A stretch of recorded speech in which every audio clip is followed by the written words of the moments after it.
Hello, Internet. How are you? What's up, guys? Mason here. Hanging out. Wanted to talk to you guys. Oh, let me move my stack here a little bit. There we go. This is going to be my Obsidian Flames sometime next week. That's how much I'm getting. Because, good lord, I'm getting a ton of Obsidian Flames and everything else. But, how y'all doing? What's up? Let's, flip those things around so I can read everybody's chat. Get this going. No, yeah, just wanted to go live and hang out with you guys a little bit. Got nothing going on. Just kind of chilling. Just hanging out, not doing much. So, want to talk and see what people were doing. Didn't have Obsidian Flames pre-release, so anybody else that went to pre-release, I'd love to know how it went. What'd you pull? What are we looking like? You guys come in, say hello in the chat. How we doing? I'd like to say hi to everybody as soon as I see you all hop in, so say hello. Dylan Schmidt's over there on Facebook. Dylan, how are you? Missed you tonight. Hope you're okay. Sure Guy's in the chat. Hello. He says, how are you? Hey, appreciate you. I'm fine. Doing good. Like I said, just hanging out. Didn't have anything else going on. Just wearing the tin hat fedora and just here to talk to you guys. See what's up. See what the vibe is out there with the rest of the world on everything. Pokemon. The National happened this weekend. I want to see if anybody went to that, how that went. I'd love to know. And yeah, again, Obsidian Flames pre-release. I've seen a lot of Charizards out there. A lot of Charizards getting pulled. I would love to know from somebody that had a real experience, like how many Charizards there were, because I didn't even know. I didn't know there was going to be this many Charizards. I thought there was only going to be 3. The base, the regular, like, crystallized one, and then the hyper. I didn't know there was another full art, like, one that looks like the hyper rare. I guess it's a full art? Like the normal full art version of it? I didn't know there's 4 Charizards now. That's a lot of Charizards. That's a lot of Charizards, guys. That's a whole lot of Charizards. So, crazy. Crazy. I could not believe there's so much of that going on. Very, very insane how many Charizards are out there. And then, I'll be real honest, like, the art rares, some of the other stuff, kind of meh. Kind of like really, really sad at the, just the way it was developed and I guess engineered that, you know, Houndoom didn't get an SIR? That'd be sick. You know how sick a Houndoom would be? That'd be crazy. Dragonite, Trinehard just got an art rare, so that's fine. I'm not upset about that. I understand, but like, man, just leaves me wanting, you know. So that's going on. I'd love to hear people's experience. If you went and played pre-release, I would love to know how it went. Hopefully, it was a whole lot of fun. I got 151 numbers, which I had to do a video about. I was going to hop on here for a little bit and then do some more videos, so I won't be here for a crazy amount of time, but I'll be here to just talk to you guys, see what's up, how long you guys want to hang out, and just get a feel for everybody. But, yeah, how are y'all doing? Talk to me in the chat. This has got to be a two-way street, because we're just hanging out. You say Booya's in here. Hello, you say Booya. How are you? Good to see you. Remember, everything he says with the tinfoil hat might be questionable. It's true. We should all be very cautious. So, just, you're right. Take it for what it is. Old Papa Burr's in the chat. He says, hey, Dad. I'm not your dad. How's the floor coming at the shop at New Cut? Haven't started yet. They will start Monday. So, we were closed today over there just to try to get everything off the carpet. They're doing it in 2 halves. They're doing the front half and the back half, which is good because that means we can kind of rearrange things and I have to move everything out all at once. So it'll be nice to be able to go in there and we scooted everything back and covered everything up so it doesn't get dusty because they do have to do repairs to the floor once they get the carpet and everything else up. So it's going to be a heck of a process. Hopefully it goes smoothly. I'd love to see fast progress. But, you know, they have till Friday to get things all together. I'm not too worried about it. We should be good. And it'll be really, really nice when it gets all back together. That'll be like, we put carpet down when we moved in, but that'll be like the last thing that we have not touched in that shop since like moving in, and we've drywalled the entire thing. We painted the entire thing. New floors in the back of the store. We've torn down walls. We put walls up. We've torn walls back down again. The carpet was like the only thing that was like not something that we've put a lot of effort into. So we finally just thrown some money in there and just really just gave us some decent floors. So hopefully they'll be nice and level. Alfred says, I really like that background, Mason. Yeah, that's all my Obsidian Flames next week. That's what that's going to be. Sitting on top of all these boxes, and these cases that I can't move. Looking forward to it. Should be fun. Boondock Games is in here. Boondock, how are you? Appreciate you. Size Guy says, Mason, tip the hat to the crowd. Appreciate y'all hanging out with me. Just hanging out, like I said, having a chat, seeing what you guys did this weekend. Pokefish. Hi, Pokefish. Pokefish says, took my daughter to pre-release today. Had a blast. Awesome. Pre-releases are great. Doesn't matter how experienced you are. If you're a new player, if you're an old player. Does not matter. Everybody has a good time at pre-releases. And you get to cool look at stuff like super early. Super sick, right? So, like, that's the best part of pre-releases. Everybody gets to kind of be on the same level playing field. Everybody gets the same amount of cards or the same good chances of getting something cool. And then, you know, we just mix everything together and then we play games. And that's a lot of fun. So that's the best part of pre-release. Super, super cool. Sure Guy says, is Lorcana coming out on time? Who? I mean, as far as I know, it's still coming. More than likely, it shouldn't be coming out.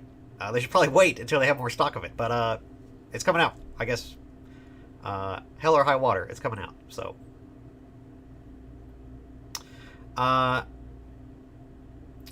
Aaron says, hi, Aaron. Rule the Black Flame. Gonna dip harder, perhaps? I would probably say most assuredly, yes.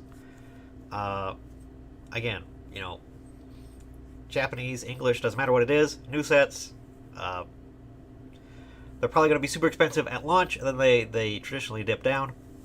I think even with the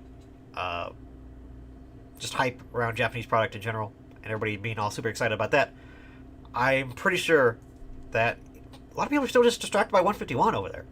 I think Japan had a heck release with 151, and then they just got a little initial another wave right on top of what they already had. So I think they're still hungry and it's still opening 151 over there. So it's kind of crazy that they are pumping out a Charizard set and it's not getting any traction. But if I had to guess, that's probably why, right?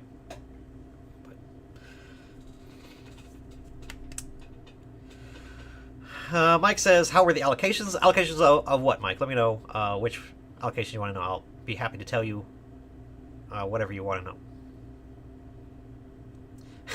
I love this. Hamburger, a.k.a. Ghost Train Conductor, 1989.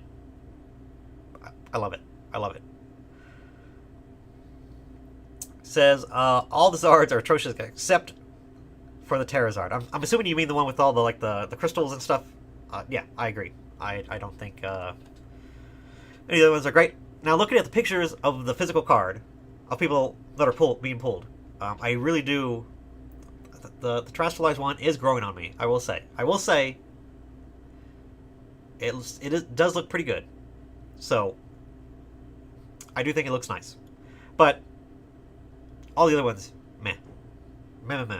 It's the gold is particularly awful. So, yes, I don't like the gold on it for sure. Let me pull up my live stream here. I'm seeing you guys' comments, so I appreciate everybody hanging out and making some comments. Do keep that up, but I want to get on the actual back end of YouTube so I can actually read the comments in like real time because I'm having a delay in StreamYard. So give me a second here. I'll now be able to answer questions faster, hopefully, here in just a second. Also, if there's like audio issues, do I sound okay? My mic is should be good, but if I have any issues or not loud enough, too loud, let me know. Otherwise, we're gonna keep it rolling. Zach's Hockey Box, hello. Appreciate you. National was fun. Went for an hour or so. An hour? That's it? An hour? I got some sports cards and plenty of packs. Got to play GLC at a local shop. Really liked it. Yeah, GLC is a great format. Very interesting. I like the singleton thing. I like how you have to evolve stuff. That's really cool. And like, there's no rule box or Pokemon. That's really cool. I like that a lot. It's just, it's very difficult for beginners to get into.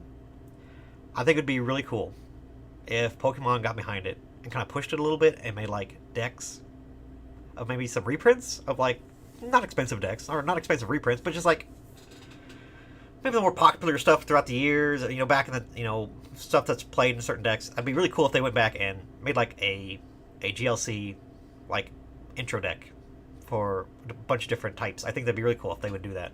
I don't see them doing that, but it would be really cool. So we'll see if they want to hop on that bandwagon. But I do like GLC. I like the concept of it. It's just really hard to get into. And I think a lot of people struggle with kind of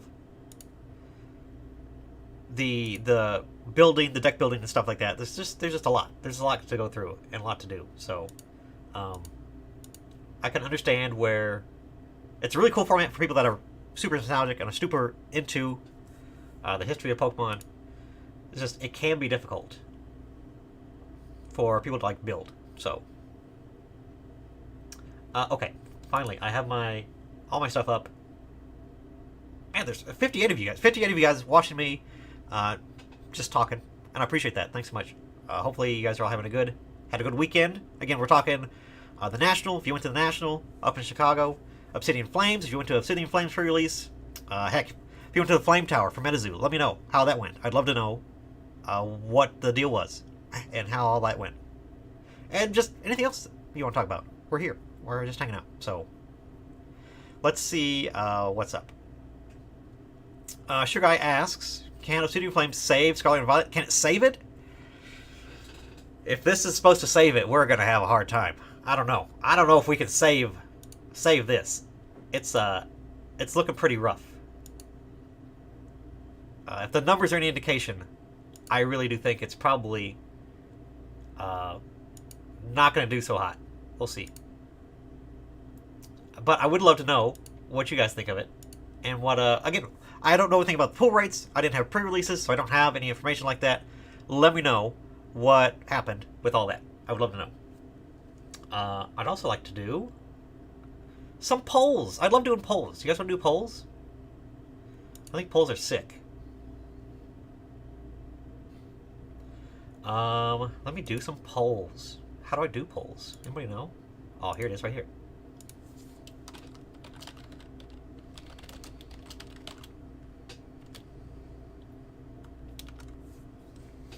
I'm just going to do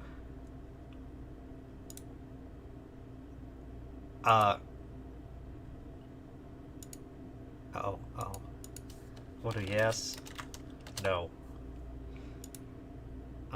We'll see. First question is Obsidian Flames. If you opened it this weekend, is it a yes or no? What do you guys feel? Let me know what's up.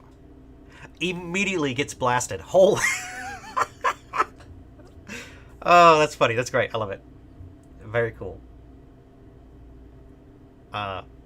We'll see how that poll. We'll let it run and see how everybody else feels about it. I'd love to know. You know, people are harsh on it, but from the outside looking in, it should look like a pretty decent set with all the Pokemon that are on it, right? I do think the art rares are kind of lacking. I do think 4 Charizards is a little much. It's a lot of Zards to have to deal with. So, but it's cheap. It's not expensive. There's a lot of it out there, or will be when it releases. So, hopefully, all that's going well. Pikachu's in here says, "What, Mason? Live?" Yeah, just wanted to hang out and see what everybody was. What was everybody feeling, and what happened this weekend. I was feeling a little left out. I'll be real honest. Not getting to do pre-releases. So, just kind of depressed. So I came on here just to get my feelings up. Is really what it comes down to. But good to see you, Peak. Appreciate you.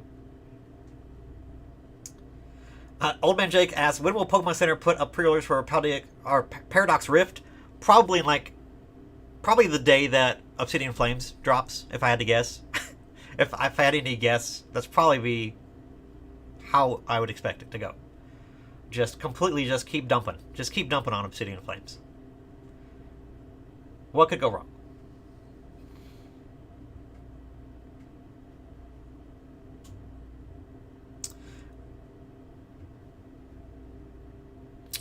Hey Joseph. My local card shop told me their card allocations are based on pre-release signups. So since you aren't an official Pokemon TCG store anymore, will your allocations go down? I am still an official Pokemon League store. I just can't hold pre-releases. That's all. I'm still official. I'm not barred from having leagues or having tournaments. I didn't report attendance. Of all things, I did everything else I was supposed to do except click little boxes that said, yes, this person came this month, this person came this month, this person came this month. So then I got booted out of the pre-release program. But I'm still an official Play Store. I'm still legit, okay? I'm not some quack anymore, all right? I say anymore, like I was a quack before now. But still all official. I'm still there. I'm still on the books. Super Duck says, they pulled it? You got the Alt Art Zard? Sheesh. That's hot. Yeah, the SIR is definitely, like, the better of all of them. Looking at the cards in real time. The prismatic effect of the terrestrialized stuff with the SIR, it looks really good. Really, really cool. It's growing on me. It really is. Pikachu says, when are you restocking the 151 collector boxes? I checked the last couple of weeks and haven't seen them restock yet.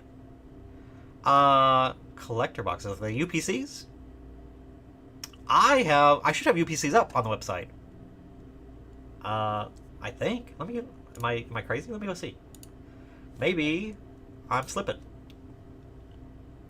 No, yeah, I still have UPCs up there. CardinalGaming.com if you guys want to pre-order. I appreciate that if you do. I got 151 up there. Obsidian Flames booster boxes up there. I'm going to do a live break for Obsidian Flames as well. I want to do that since I didn't get to open it early. But if you guys want to, hop on there. I would appreciate you if you ordered some stuff. If you want singles, I got card singles on there as well at the very, very top. If you go hit New Cut has the most inventory, so check that out. Appreciate you all. That's my little shill, so we're all good.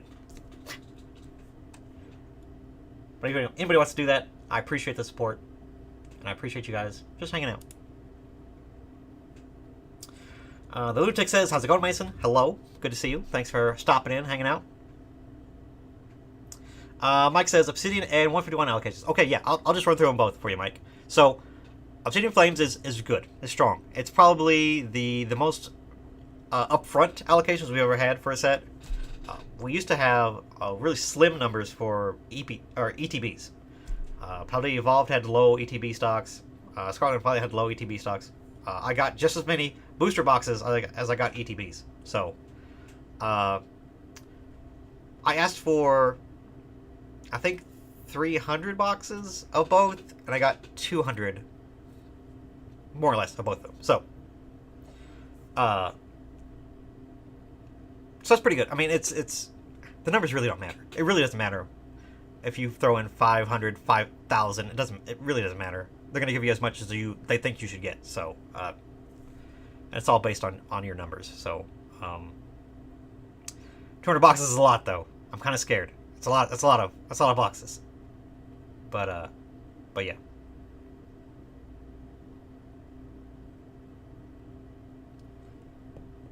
How's this poll looking? How are we looking?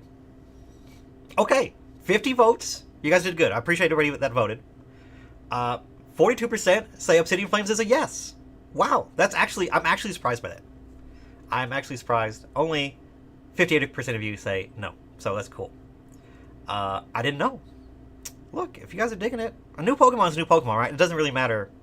I mean, I guess it does matter what the set has in it, but it's still exciting, right? To open new stuff, and I mean, we've had Paldea and Scarlet and Violet for a little while, and yeah, it's easy to get bored of that kind of stuff, so I understand. And then Mike, you're saying for 151, 151 is lower than what I was hoping for, less than what I asked for, but actually higher than what I expected. I do expect 151 to be in multiple waves. Like, we'll probably get this initial wave, and then we'll probably get another wave in like November before Christmas, if I had to imagine. But for now, the allocations that we have up front is pretty good. I'm actually pretty impressed. A lot of ETBs, UPCs were, I think I got like, again, like 60% of what I asked for. So, actually, I did ask for a lot too. So, I kind of feel like it was okay for a set that's as hype as that. I was okay with the numbers. Oh, see, now you guys changed it up. Now it's 50-50. Obsidian Flames, yes or no. Okay, I see you. I see you guys changing your mind. You're flip-flopping a little bit. That's okay. I had to say something nice about the set, and then you guys came in and blew it up. That's fine. But yeah, Mike, the numbers are otherwise pretty good. Sky, that one guy. How we doing? Good to see you. Thanks so much for hopping in. 60 watching and only 15 likes. Let's fix it. Thank you so much. Guys, we gotta get those likes up. Look, you don't have to buy anything from my store. All you gotta do is hit the like button. You're already watching the video. You're already voting on all the polls. Just give me a little like. Just one little click is all I ask for. Oh, I don't do lives a lot, but when I do, I do like to push. If you want to be a channel member, I do have the channel stuff turned on. So what I do, there's just like a little cheap, like, hey, little dono, and there's a $7 hot dog tier, where if you pay $7, you get I give away a pack to a random patron to my store. YouTube did not like when I said, and I suggested to them, that I give the pack to a child, because they don't like anything to do with like children or involving children. So I can't say that I'm going to give it to a child. But rest assured that if I give it to somebody, they will more than likely be somebody in my store that may or may not be an adult. And that more likely than not, I'm going to give it away to not an adult. They'll have an adult with them. But you see what I'm saying? Okay. I can't advertise it as such, but that's what the $7 hot dog tier does. So if you want a piece of that, I appreciate it very much, and I'll make sure to give away a pack in your honor. So I appreciate anybody that does hop into that membership tier. Okay, I got you, Peak. You're talking about the bundles. Peak wants the bundles. I do have bundles on the website. I think I have them a little bit higher. If you guys are able to find the bundles for 151, you're going to want to do that for sure. The value's just 100% there. And it is the cheapest per pack ratio that you can get. So, if you want to open some packs of 151, the bundles are where it's going to be for sure. But there is a lot less of them. There's more than what there's typically is for a typical set. But there's not as many as I want. I asked for like 20 cases of it. And I only got, I think, 6. So, I would love it if I get some more. If I do, that'd be sick. But more than likely not. They're going to be going pretty fast. So, if you see them out in the wild, the bundles are where it's at for sure. That's the best bang for your buck if you're getting 151. Otherwise, the other products are not bad. ETBs are going to be just generally probably more expensive per pack. I think the poster bundle is awesome. It's like $15. You get 3 packs and a poster with it. That's pretty good. That's not bad. I think that's actually a pretty good deal. And then the binder, I think it's $25. It's a nice binder, and it has like I think 3 or 4 packs in it as well. So it's there's good deals out there, man. 151 is definitely going to be super affordable. Andy Bauer says, how many bundles come in a case? I think this set is structured like what the build and battle kits are.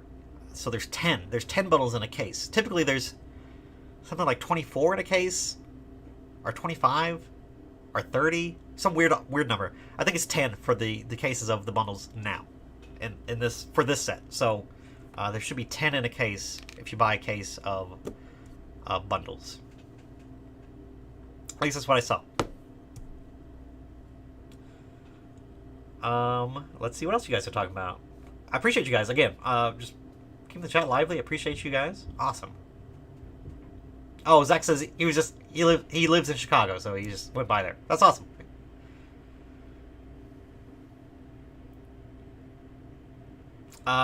Evan C's out here saying had some great pulls from the Dragon Ball Super box today. Let's go. Love to hear it. Looking forward to getting some Obsidian Flames. Yes. Look. It is what it is. Charizard's sick, but yeah. I do appreciate Charizard for what he does for the hobby, but I'm not a fan necessarily. So, Super Dick says there's a 6 to 10 minute delay. Yeah, I'm just behind in questions. I'm sorry. I'm just behind. So, I don't want to miss anybody's question. You guys are look. If you take the time to write a message to me, I want to make sure I respond to it. That's what the live's for. I don't do these very often, so I'm trying to keep up and make it worth your time to be hanging out with me. So I appreciate you. Hamburger says the Flame Tower was dope. Cool. Can you like give me details? I'd love to know like how many people were there. Like who won? Was it cool? Was it well ran? Who made all the monies? I'd love to know. Like let me know. Yeah, cause I have the chat that I'm keeping on top of, and then I have the chat that I'm like reading in real time over here. So I'm trying to balance both. Sorry if I'm like looking all over the place. I'm trying to just stay on top of everything. And thanks for all like the hearts. People hitting the hearts in the chat. I see them, and I thank you. I appreciate it. Yoko Be Loco said, I got $450 MetaZoo sale on something to someone. Wait, I got a $450 MetaZoo sale to someone going to the Flame Tower. He messaged me and said it was a blast. Oh, so, okay, cool. Yeah, I know they always do like promos and special little packs and stuff like that. So, you know, MetaZoo, look, say what you want. They do take care of their players. They give out a lot of cool stuff. The play mats they make are sick. I saw the water tower mat. One of my local guys had one, and that looks cool. Like they take care of the players. And they're doing the best they can. They're doing the best they can to try to get people to go. But I'd love to know like who all went and how many people were there and if it's growing. I'd love to know. Flip Flap says, sorry Mason, but at a certain point, Pokemon is doing over and over Charizard. I mean, are you going to watch the remake of the Avatar movie 10 times this year? Absolutely. You're a great point. Yeah, Charizard is... We lean on Charizard a lot. And I understand. You give the people what they want, right? Like, you're not going to be just pumping out a bunch of, jump pluffs. You're not going to pump out a bunch of jump pluff. Jump pluff EX is probably not going to be the most set-selling card, right? You want the big, the top, like, 30, 40 favorite Pokemon, right? So, you're not going to be making a Breloom. There's not going to be a Breloom EX that's going to get, like, the super stonky card, in a set. It's just not. So, they lean on what's the most popular. And you got to balance it. You got to spread it out a little bit. But, yeah. The Charizard set being next to 151, which is also kind of like a Charizard set, does kind of feel bad, for sure. Alright.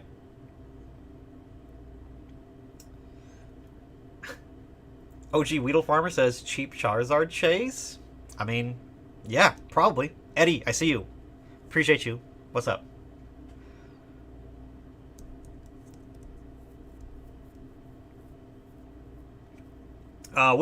Wicked's card says Cleffa and Scizor art rares are chase? Absolutely. The Cleffa, fantastic. I don't know, how do you make a better looking Cleffa than what that card is? How do you make a better Cleffa? It probably will never be done. That card is sick. William West says, I'm here for you to poop on Obsidian Flames. I did it. I did it earlier. Uh, uh,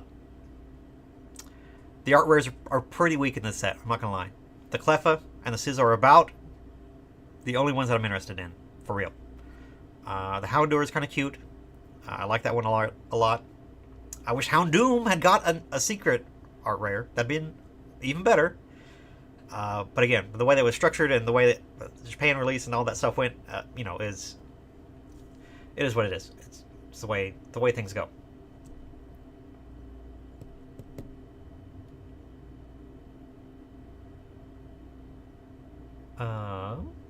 What else?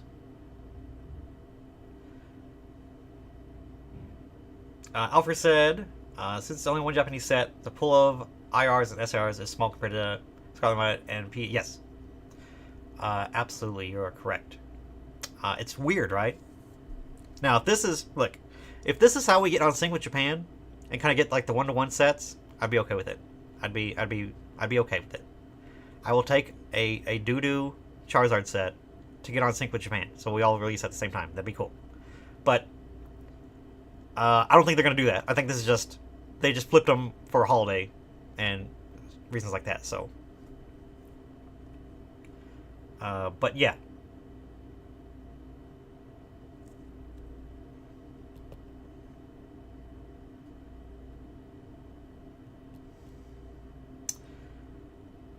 Now, see, Allman says Obsidian is going up in flames.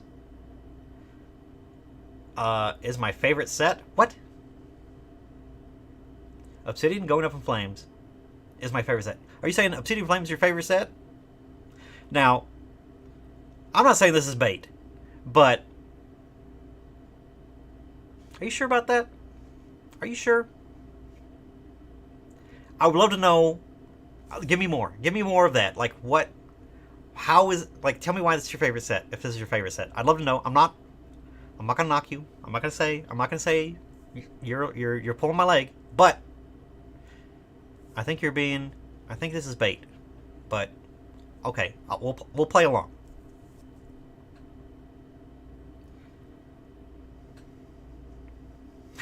You say Booyah says translucent jump left air. Yes. Correct. Oh,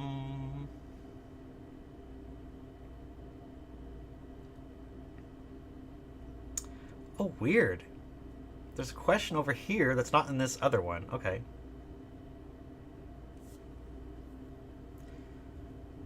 Well, let me respond to this.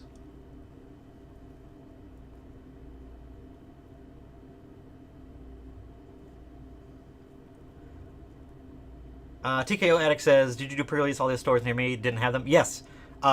So, as I'm learning more and more that there were, not just me, but a lot of stores out there were barred from doing pre-release for the set.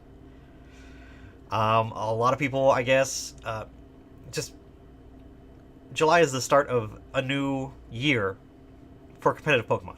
It always starts in July. So anything in July starts like the competitive year cycle. So people that want to like earn their points to Worlds starts in July. So a lot of people, I guess because they were cracking down and make sure everybody was doing everything they were supposed to be doing, they were wanting the stores to really do everything right. And if they weren't, they got kicked out. So it wasn't just me. A lot of stores got kicked out of the program, which is crazy. You think, oh man, even if it's not like 10%, 10% of my stores weren't able to do a pre-release this weekend. Wouldn't you want to fix that? Wouldn't you want to do something to kind of make it easier on stores to participate in organized play instead of, being too harsh on them and making them or punishing them for maybe not doing things correctly? As we all get back into doing this stuff again, wouldn't that make more sense? Wouldn't that make more sense? Oh well. Oh man, this is really interesting. I've like super weird chats. They're not lining up correctly. So sorry guys, I'm jumping all over the place. If I missed your question, please put it back in the chat again because I'm going all over the place. Hazunakai 666 says Obsidian Flame feels like people are just burnt out from so many products. Yeah, summertime in general is not a great time for TCGs. Our card games, board games, hobbies in general, just a slow time, just overall. So a lot of people just aren't spending money on hobbies right now. Now, as we get into the fall, it starts cooling down again. Bad weather, people staying inside, gets cold, all that stuff kind of kicks back up. So, but yeah, right now is not the best of times to be releasing stuff. And we're getting double dunked on because Commander Masters, the Magic set, and Obsidian Flames is both happening pretty much at the same time. So that's a whole lot of money that these stores are having to put out. So both Commander Masters and Obsidian Flames are both getting obliterated on the open market because these stores just are trying to make up the money. They're just trying to get any money back out of it that they can. Try to take all their inventory that they can and try to keep the numbers up and try to keep it burning through. Brick and mortars, they have better outlets. We have better outlets. We can run events. We can bust them for packs and sell the singles and sell on TCG Player. And, we have Roka sorters, so we can sort of run it through the machines and get pretty much maximize the amount of money that we get out of this stuff. If we do crack boxes, people that sell online, they don't have that luxury. And, they're always hit with that same $10-ish to ship something. So it's just, and then you got to do fees on top of that if they're not working their own website, stuff like that. So a lot of people are just, they're getting squeezed very, very heavy. All these online sellers, it's hard. It's hard for brick and mortars to stay competitive, let alone these guys are trying to just flip stuff online, on eBay, on TCG Player. It's a lot. It's just a lot of money, and the margins are not there. So, my last video was about just we're already selling at a loss out of the gate before we even have the product in our hands.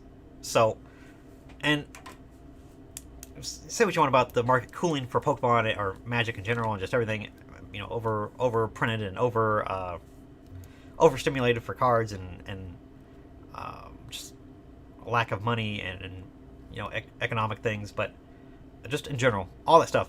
It's not one thing, just everything across the board is just getting hit very hard.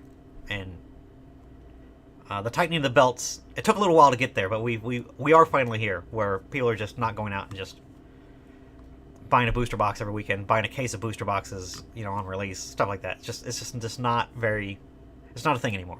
So, we're gonna have to change. Everybody has to change. You either change your business, make it work, or you go out of business. That's just where we're at right now.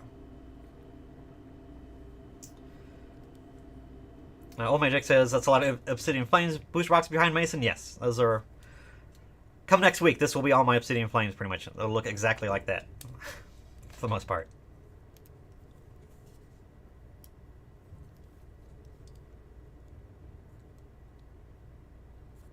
Oh, so Joseph Curtis says, what I was asking is since you can't hold pre-releases anymore, will that affect your allocations like my store does? Yes. It will, yes, more than likely. So, they do a rolling system based on your previous numbers, how much more you get, and then you kind of get a growth, extra couple cases or so every event if you sell out, or you have events that sell out when you run events. So they give you more on top of that. I'm assuming, yes, I think you can get 3 or 4 cases a store. Since I have 2 stores, I should hopefully only go down to 6 or 8 for the next one. But yeah, I was up to I was supposed to get 19 for this set of build and battle kits, pre-release kits, and yeah, so much for that. So yes, I probably will have to start over. So that's a bummer. Sucks, but better than nothing. Better than not being able to run events. So if that's what Pokemon wants me to do, that's what I got to do.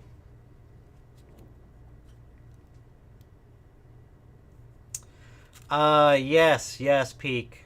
I already answered this, but yes. If you want to, I don't know if I have a case worth of stuff on there, but I should have some bundles up on my website. Yes.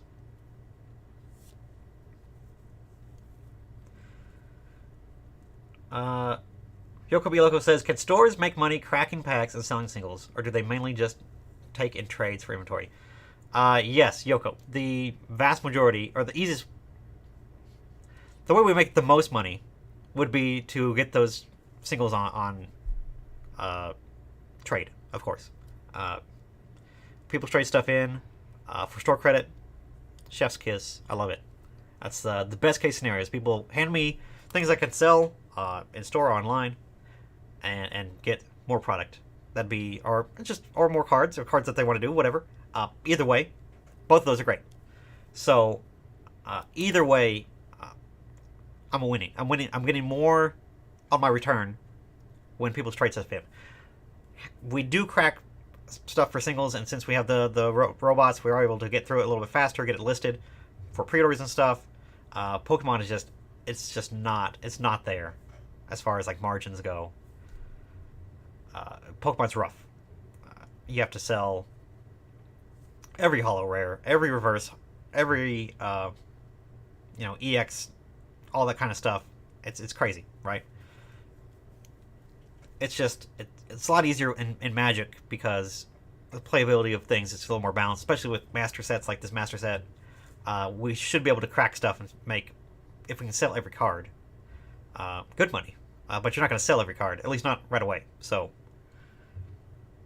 we'll see how it goes. But I do have the luxury of cracking things if I absolutely had to.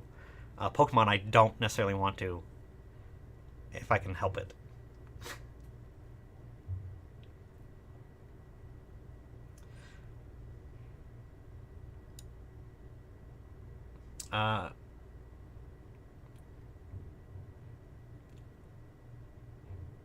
The Gmail says, I really like Obsidian Flames, but should have had more trainers. Yeah, it's weird. There's not a whole lot of trainers going on.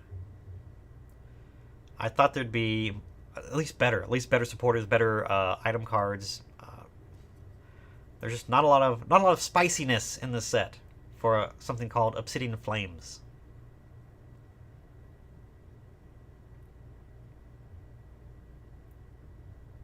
Alex Denlinger says Obsidian Flame is way better than a lot of early Sword and Shield stuff. Are you talking like what's in the box? I guess. But as far as like being able to open it and for packs or stuff, it's definitely not. There's just not a whole lot there substance-wise.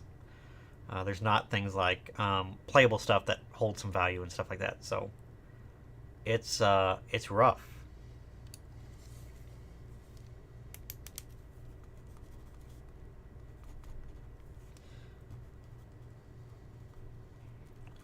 Sorry, I'm just kind of writing stuff up.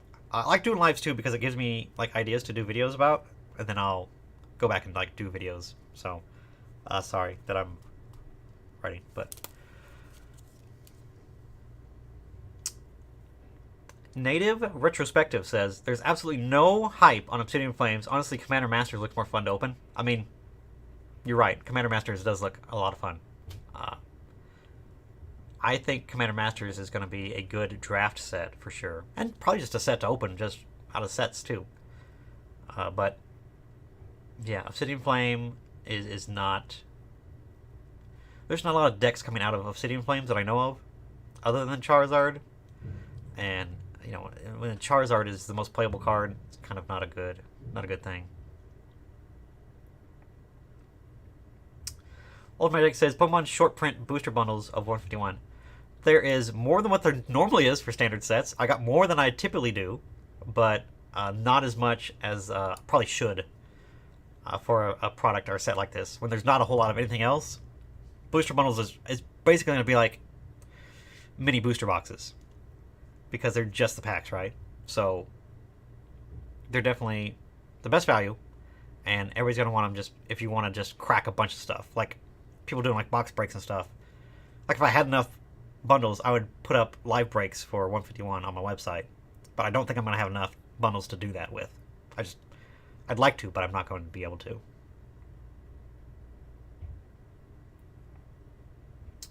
Grumpy Old Man says, tuning in now. I hope the Charizard cards don't go silly in price. Man, if this is any indication, I'm seeing a lot of them out there. Of course, everything's getting open, so it's kind of, if you get a Charizard, you're going to post about it more than likely, right? So, are those numbers real? I didn't get to see it in person, so I don't have really any first-hand experience about how common they are to get pulled. But yeah, they definitely seem to be a lot. And like I said, there being 4 of them, it just seems like a lot. Seems like a lot of Charizard, and they're kind of diluting their own market by making 4 versions of it instead of just the 3 that you typically see. So I don't know.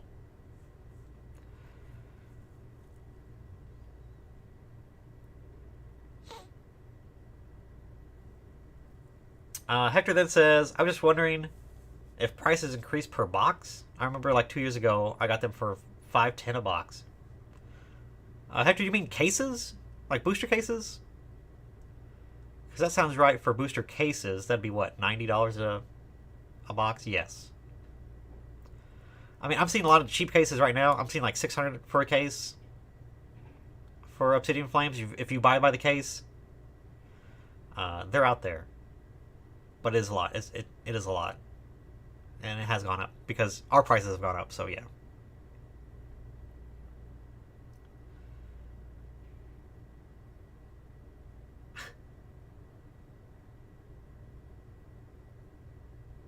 Xenokai says, maybe if you asked us to like the live chat with the fedora on, it would persuade more people. Alright. Alright.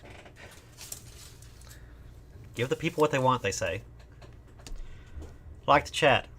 Or like the stream. Like everything. Just hit anything that has a thumbs up on it ever, just hit it. Just do it.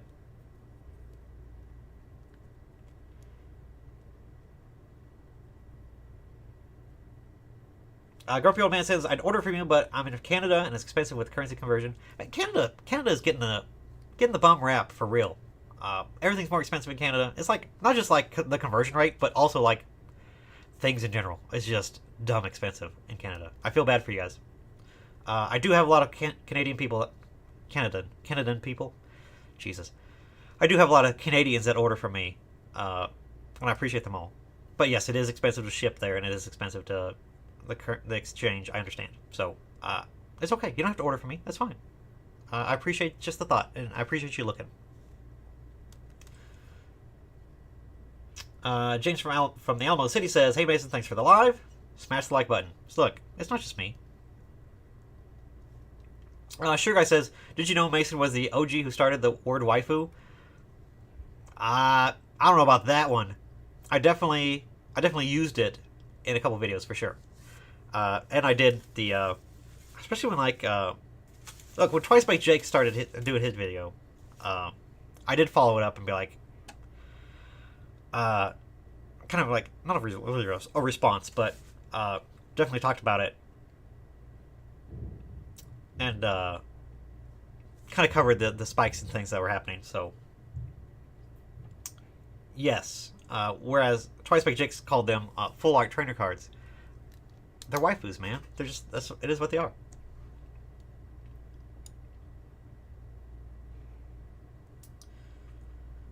Shug Nasty's in here. What's up, Shug? Appreciate you watching, hopping on. If you're still here. I know, I'm way behind. Sorry, guys.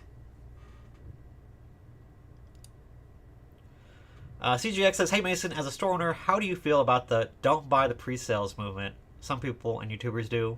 Do you feel they have succeeded? Oh, sorry. Stand by, sorry. That's my alarm to go home. That's not happening. Sorry, CJ. Let's try one more time. As a store owner, how do you feel about the don't buy the pre-order or the pre-sales movement some people and YouTubers do? Do you feel they have succeeded and it reflects on losses for LGSs? So, okay, this is a good question, CJ. Thank you for asking it. Pre-orders are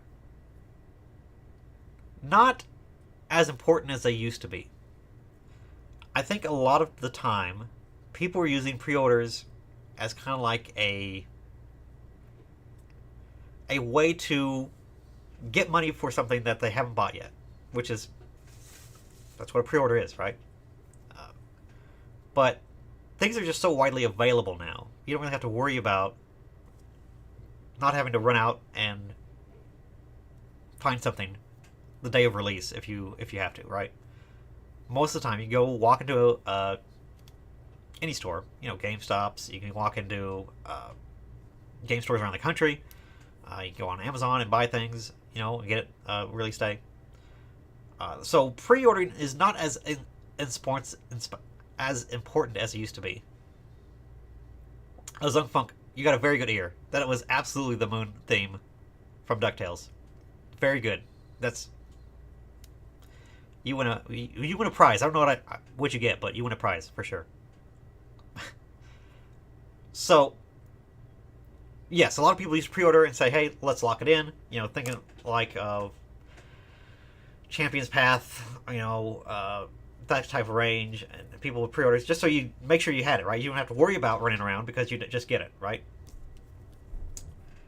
But now, you can just get it anywhere, and the real incentive that is nice is that it does. Oops, sorry, got my messages turned on. I gotta turn that off. Whoop, get out of there. It is nice to help out a store and be like, hey, I want this for sure. I'm gonna buy it from you for sure. Here's my money up front, and make sure I get it. And if there's any sort of incentives that they can give you, cool, right? This is not as big as a. Since things aren't as limited as they used to be, it's not as big as a deal. So yes, they definitely. I don't think it's because people just went out and said, "Hey, don't do that." I think it's just that it's more widely available, and a lot of people don't feel the need to. It is nice though for the stores to give a little bit of help before they have to pay for something to make sure that they get some money up front, and it helps us pay for things. Honestly, it really does. So it makes it a little less of a burden on us if we have a little bit more money to pay for it. But yeah, I can understand why people don't do pre-orders and don't think it is as big of a deal. Now things like commander decks for Magic, stuff like that, stuff that can be hard to find and still is super desirable. It does make a lot of sense to pre-order stuff like that. But yeah, it's just booster boxes, booster packs, just whatever. It's not as important.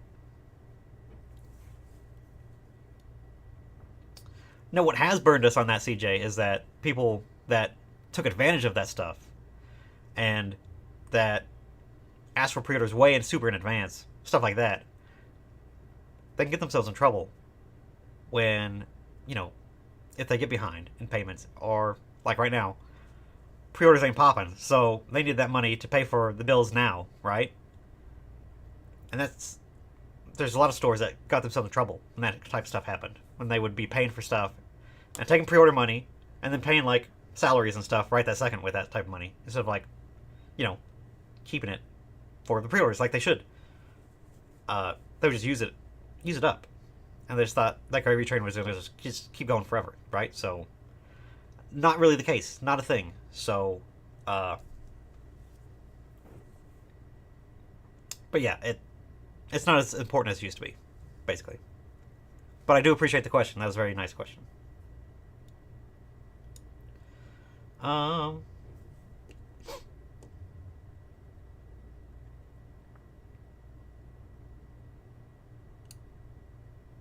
Kyle says 6 packs per box for the bundles, and 25 bundles per case is what it normally is. Yeah, yeah, Kyle, that is true. But I think this set is special since it is a specialty set. That I think it's 6 packs still like normal, but there's only 10 bundles in a case, as far as I know. If it is 25, I'd love it because I get more, right? But I think it is only 10.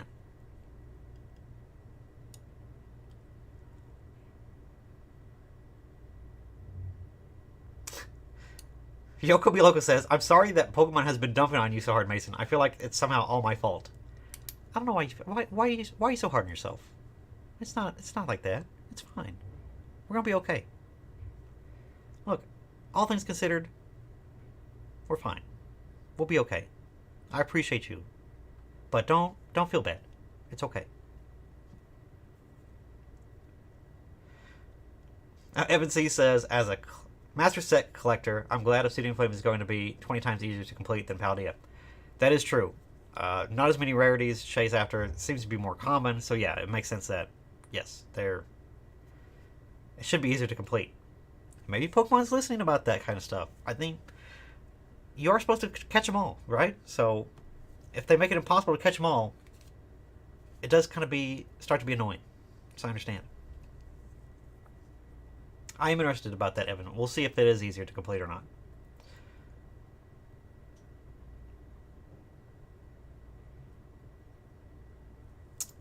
Timothy Ortel. Hope it's Ortel. I'm sorry if it's not. Let me know if I said it wrong. But my son did the pre-release, and I watched my baby daughter, but my pulls were much better. Wow. Of course, a person that doesn't play gets better pulls. That's fine. I hope you and your son had fun. And your daughter, for that matter, too. But Nacho Daddy. Love it. Love it. What's going on with Lorcana? So, again, another... Oh, Turtle. It's just... I got you. Thanks, Tim. Thanks for clarifying. Thank you for that. I need to make a video about that as well. Thank you, Nacho Daddy. Lorcana update. Okay, here's the deal. So, we initially got our allocations, and we... Very low, right? Like, laughably low from Southern Hobby. And it's like, okay, cool. A week later, so this would have been probably earlier, last week at this point. I think like Tuesday or Wednesday, somewhere in that time frame. Southern Hobby sent out another email and said, if you're not an organized play store, sorry, that number that you have should actually just be a 0, so we can prioritize organized play. I don't believe they said that organized play was going to get more on top of that, but yes, I confirmed with my rep that, and I asked him, I was like, is that true? He's like, yes, you'll be getting 0. So my small piddly amount of Lorcana went from, a case and a half. I like saying a case and a half because it makes it sound bigger, even though it's only 4 boxes in a case. Went from 6 boxes to 0. So I'm not getting any Lorcana that I know of.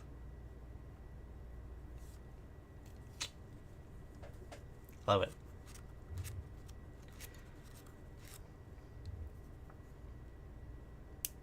Super Duck says 104 watching and only 58 likes.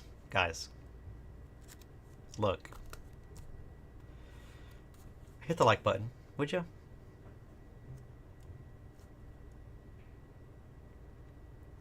Oh, let's do another. I'm gonna do another poll. We're gonna do another poll. We'll do. Let's do. Which are you spending money on? We'll do. I'm gonna throw Lorcana in there. I don't originally say that. We're gonna do Lorcana. We'll do Obsidian Flames. Oh, I guess I gotta do. We're spending the most money on. Let's do that. The most money on. Yes. See, Tim, you're on top of it. Lorcana, Obsidian Flames, or 151. I think I already know the answer, but we'll try it out. We'll see what you guys feel. We will see what the poll says. This hat's too hot. Jeez. God, it's cooking my brain.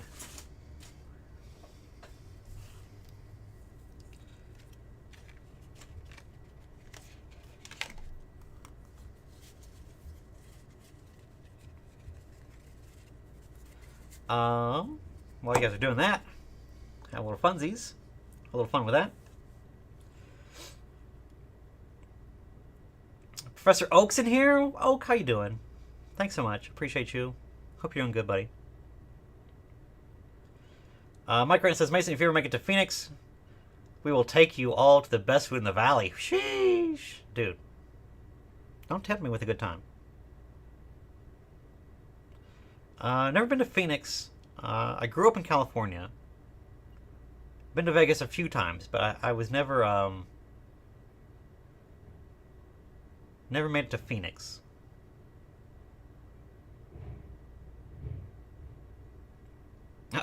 Footed Panda. Yes, this is a green screen. I know it's If you can't tell by my green outline that's all over me, I have to do it because my shirt will get transparent if I don't have it up this much. That's why it's not as good as it normally is. But yes, it is a green screen. It's all fake. I'm sorry.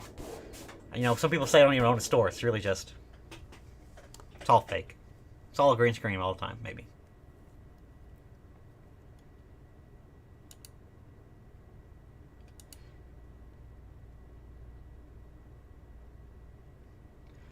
Ooh, I like this question. This is a great question. Webhead615 says, "Hey Mason, do you see Pokemon following Wizards of the Coast route with $200+ booster boxes for 4 packs if it works out? A collector set or master set for Pokemon? Pokemon master set? Pokemon Masters? It's an interesting idea, right? Wouldn't that be something?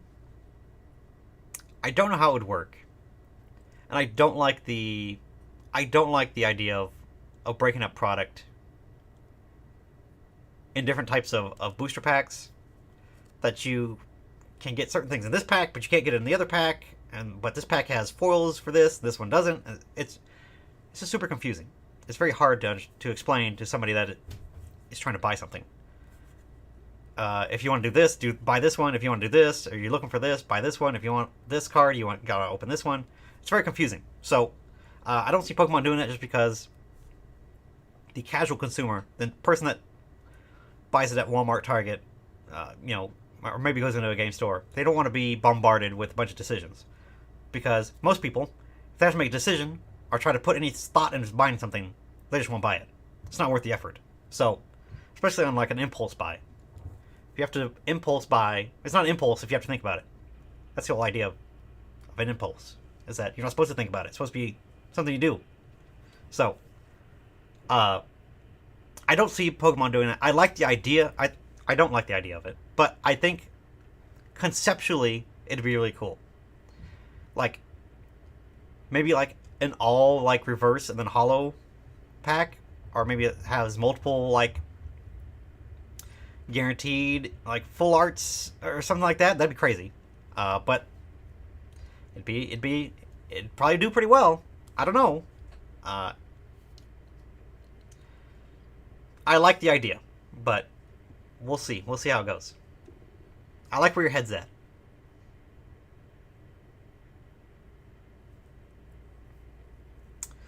John Doe says, just picked up 5 T-Tar and Empoleon tins from GameStop and had 2 Evolving Skies. Yes. I was able to get some of those tins as well.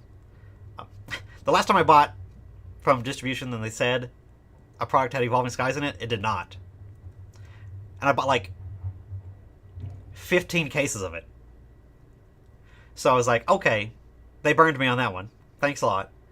But this time, I went and bought 2 cases of it and made sure. And then, yes, they did have Evolving Skies, so I went ahead and bought more. Just so I could have more Evolving Skies. But yeah, those tins are about the only things that are going to have Evolving Skies anymore, except ETBs and things like that at this point. I think that's the only way. So, hopefully, now,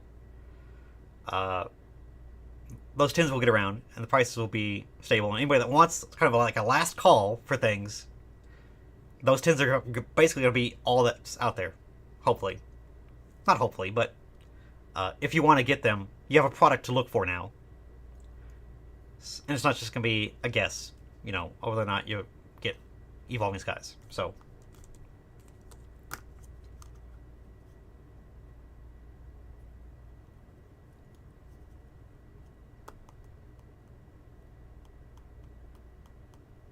I like this. Restock Shock. Restock Shock. Dropping some knowledge in here.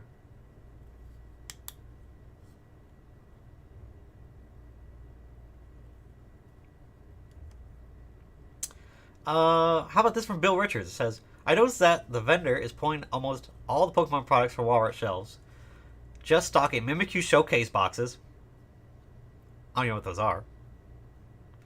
Lucario collection boxes. Okay, I know those. Any idea why they're doing this? Bill, if I had to guess, I think it's probably just that that's what they have available. I don't know if they're pulling products. I just think that, you know, I've talked about this in videos before and on lives, but the waves that products move around the country and in big box to hobby stores like mine, you know, through distribution, they can be really streaky sometimes. You know, you'll see parts of the country where they get a whole wave of Evolving Skies ETBs on the shelves, and people are posting on Facebook and all the Facebook groups and Discords and everything. Go to your, you know, go to your Myers out there, and they're restocking Evolving Skies ETBs. And the other part of the country will just look around and be like, what are they talking about? All I have is freaking, like you said, Lucario boxes and stuff. I don't see all this stuff. I just think a lot of people, it's not like a national release, especially with like those restocks and things like this. It's not a constant flow of products of just all around the country. It's going to be very spotty. It's going to be shipped to areas where it makes sense to ship stuff. Yeah, it's not going to be something that the whole country is going to see all at the same time, unless it's like an actual like national like timed release of a new product. All these restocks, it's going to fluctuate. It's going to get weird. It's going to be all over the place. So, yeah, it's going to be one of the things where, yeah, it's going to be a mess. It's all going to be a mess, anyways.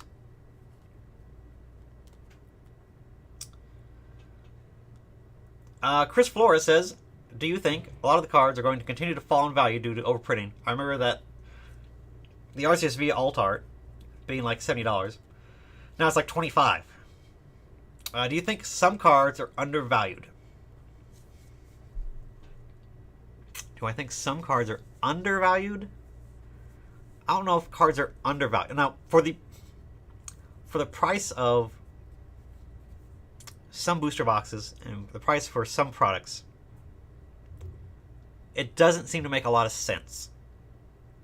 But yes, I think that there are some cards that are undervalued, and there are other cards that I think are overvalued. And there's a lot of people out there that are saying like top 10, you know, alt arts or whatever, are cards that they think are undervalued. I'd love to do the reverse of that.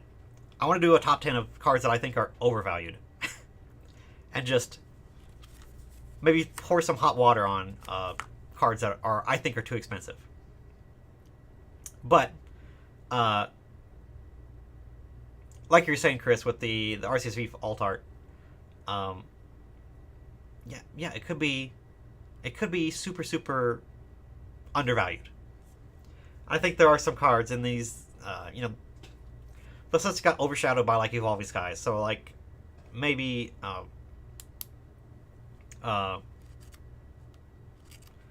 like the Hisuian sets, like Brilliant Stars, some of those sets I think they could be things undervalued. So I wouldn't be surprised if some of these cards, there's some chance there that once those types of stuff go out of print and get dry up, especially since this little wave hit, that, you know, there's definitely a chance of some of these cards to go up in value.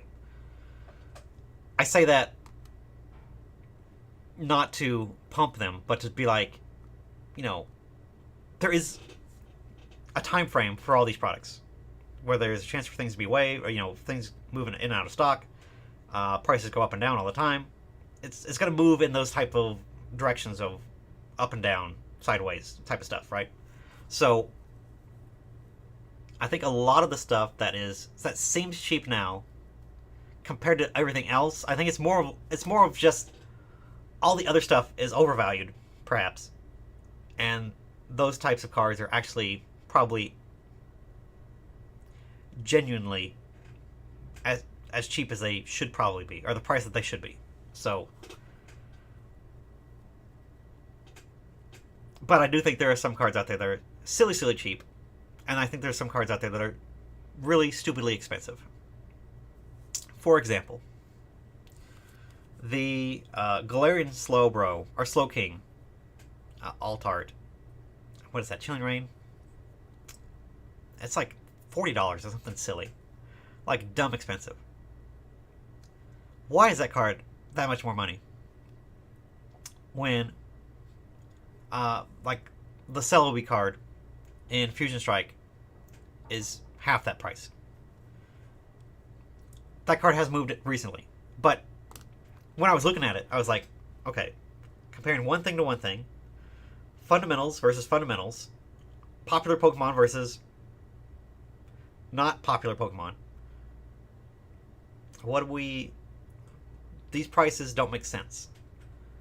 So I think there is a lot of that type of stuff that needs to happen in the market. And there should be some fundamentals and catalysts that are pushing prices up or down that I think are still not being realistically or organically, let's say, running its course. That was a really convoluted answer, and I'm sorry. But hopefully you guys understand what I'm trying to get at. There's a lot of products out there that are a lot of sets in general that are just being hyped up and talked about and being bought at a probably not natural rate that look from the outside to be a good set to buy. Does that make sense? You guys understand? Hopefully that makes sense. Bananas for the Soul. That's a great name. I love that. What's your opinion on Commander Masters? I ripped some packs of the set, and it seems crazy amount of rares you get. Yeah, I mean, set boosters they're expensive, but they do have some crazy cards in there. And they did downshift a lot of mythics to the rare slot, so I don't know. I think the set boosters might be a sleeper for as far as value goes. It seems like there's just a lot of juice to be squeezed, even at that price point. I don't know. I think it's a solid. It's a solid set. There's nothing wrong with the set. The price is very off-putting to a lot of people. But I'm gonna play a little bit of devil's advocate. I'm gonna put the old hat on. This is a genuine conspiracy theory. Let's try to I'm gonna actually spin this for you guys. So, this is the real heat. This is not me being facetious. Just remember the hat exists. But this is what I think. Wizards of the Coast understands that there's a lot of people that enjoy the idea of the secondary market and the prices for the secondary market moving up and down. They understand that that is a part of the hobby for Magic that some people enjoy participating in. And it has nothing to do with playing the game, right? I think that it is important for Wizards of the Coast to try to not destroy prices with reprints as much as players would probably want them to. Because they want their game to continue to have value. They want the game pieces to have value still. And sometimes the amount of people buying and selling, moving through the market, especially on a set release, if you dump even the most played card in a product that just floods the market, it's going to destroy that card and the value that it has. And that will not recover until all those products get cleared out. And that price for that card, the cards goes back down. And then people want to, as it gets more scarce, the price will go back up, right? That's the idea. But it has to move through all that product and all the singles from those products to go back up, to recover. So it's good to bop expensive cards every once in a while to keep the prices affordable. But I think for the cards that are in Commander Masters, Wizards of the Coast is trying to not destroy the prices so much so that all those cards are just, $4 or $5 singles. $2, $3, $4, $5 singles. I think it's important that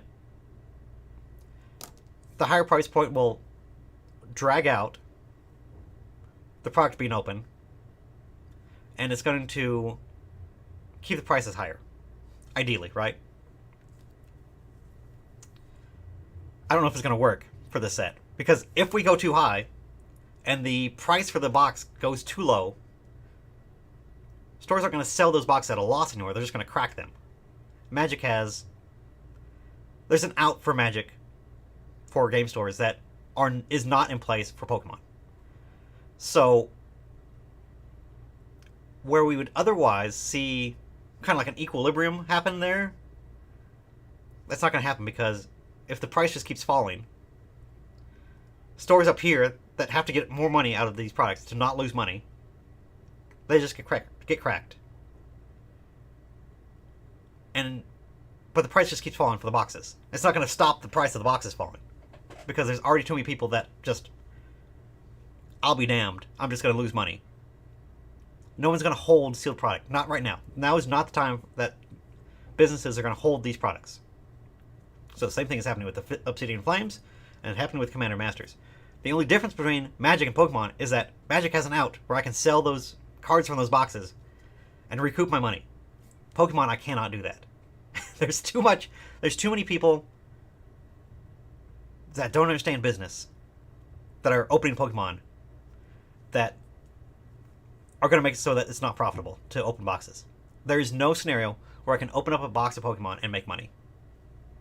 It's just not. It's just not going to happen. There's too many people that are undercutting other people and selling things for 5 cents on release. It doesn't make any sense. I don't understand it. But that is a thing that happens with Pokemon, and that doesn't happen so much with Magic. It's hard to combat. You can't really fix it. Because Magic and Pokemon are fundamentally two different groups of people. There's players for Magic, and then there's collectors for Pokemon. And the collectors for Pokemon don't care about propping up game pieces and the value of the cards, because they're not using the cards. They just want to put it in a binder and hold it. So, yeah, it's not to their benefit to not destroy prices for Pokemon because they don't care. You guys see what I'm saying? Does that make sense? Alright, hat's back off because, again, it's too hot to wear that damn hat, but hopefully that makes sense. Hopefully that. Snorlax says, ran our first pre-release this weekend and it was a great time. Our league is about 2 months old now, with a typical tournament of 4 to 5 players. So having 18 on pre-release was a nice bump. Absolutely. Pre-releases, you'll see Snorlax when you hold more events. You'll get people that come, every week or so, every once in a while. And the pre-releases always bring all the people back out of the woodwork, for sure. So it's always good to see and hold pre-releases. That's why pre-releases are some of my favorite things, because people that maybe even don't even play anymore, maybe they played for a while and then kind of got out of it, if they see a good Pokemon set, they'll still come to a pre-release just to open packs, have fun. Again, you play, but it's casually, so it's not super competitive. Nobody cares, to play against each other or be better than one another. It's all fun. It's all for fun. So, even if you haven't played in like a long time, you can go to a pre-release and still have a decent time because it's not hyper competitive. So, yeah, it's just one of those things that pre-releases are great. That's why I love pre-releases. Alright, let's look at the end of this poll. What are you spending the most money on? A vast majority of you guys are saying 151, and an equal amount of 15% and 15% for Locana and Obsidian Flames. I'm actually surprised by those numbers. Thank you guys for participating. Is this right? There's 127 of you and then 126 votes. So almost every single one of you guys voted in these polls. That's incredible. Thank you guys for participating. That's awesome. Lots and lots of fun. But yes, obviously a lot of people, 151, are looking forward to it. Hopefully they don't mess it up in English. Man, I would love for it to be a cool set. I know we're not going to get the Pokeball, Master Ball thing, but if we get a cool hollow pattern or reverse pattern, that's all I really want, man. I'm not asking for much. I just don't want it to be lame,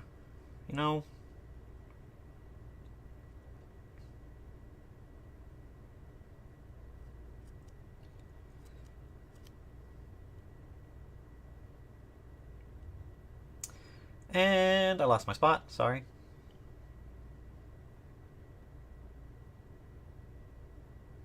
Seeker says, have you looked into uh, Illustrials? I have heard of Illustrials. I have not looked into ordering it. I think it's only in Kickstarter, right? I do not know if they have like a wholesale or game store level. I'm sure they do. They probably do, but I don't know how well it's going to be. I've only looked at it from surface level, but I'm not too excited about it, honestly. Um, I just want to look for something that seems like it's going to stay around. If I'm going to invest in a community of a game and building a player base for something, I think it's really important that things maintain value, maintain desirability, and just is going to last. All these games, who knows if it's going to happen. I think it's very smart of them to try to reach out to game stores and try to get them on board for all these things. But yeah, there's just a lot of those coming out right now. A lot of things pulling people around, sorcery and all this other early games like that. It's really rough.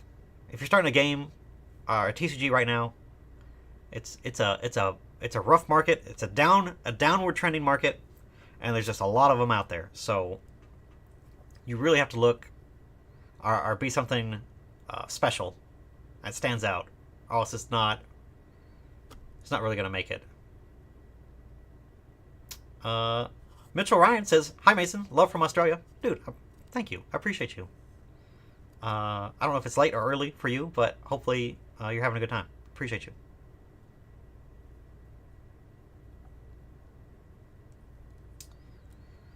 People say they like the Ninetales of the art rare of Ninetales. I do like the. I don't know. It's not what I expected, I guess, from a Ninetales art rare, but it's fine. It's good. It's a good looking card. It's beautiful.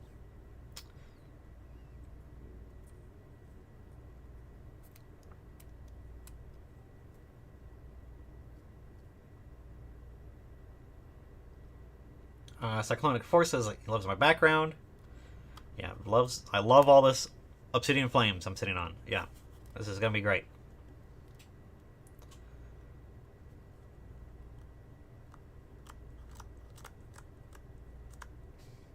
Man, Restock Shock is popping off. Jeez.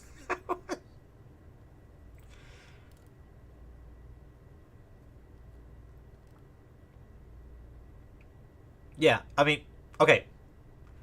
Restocks. You guys can go back through it and look, but yeah, it's a lot of edgy takes out there. I'm not gonna. I mean, I'm not seeing anything like where I want to rebuttal necessarily, but yeah, I think it's definitely some spiciness up there. Restock, so I'm here for it. I appreciate it. James from the Alamo City says, Mason, do you think we are in a bull or a bear market for Pokemon in general? We're still very much bulling. If you think this is bear, we are not a bear. Look around you at the old Sword and Shield set. Look at Obsidian, Lost Origin. Look at Silver Tempest. Silver Tempest has any desirability at all. I don't understand. I think I think Silver Tempest is a bad set. I said it. I didn't like it. Whenever an unknown is a draw in your set, that's not good. And the Lugia is cool.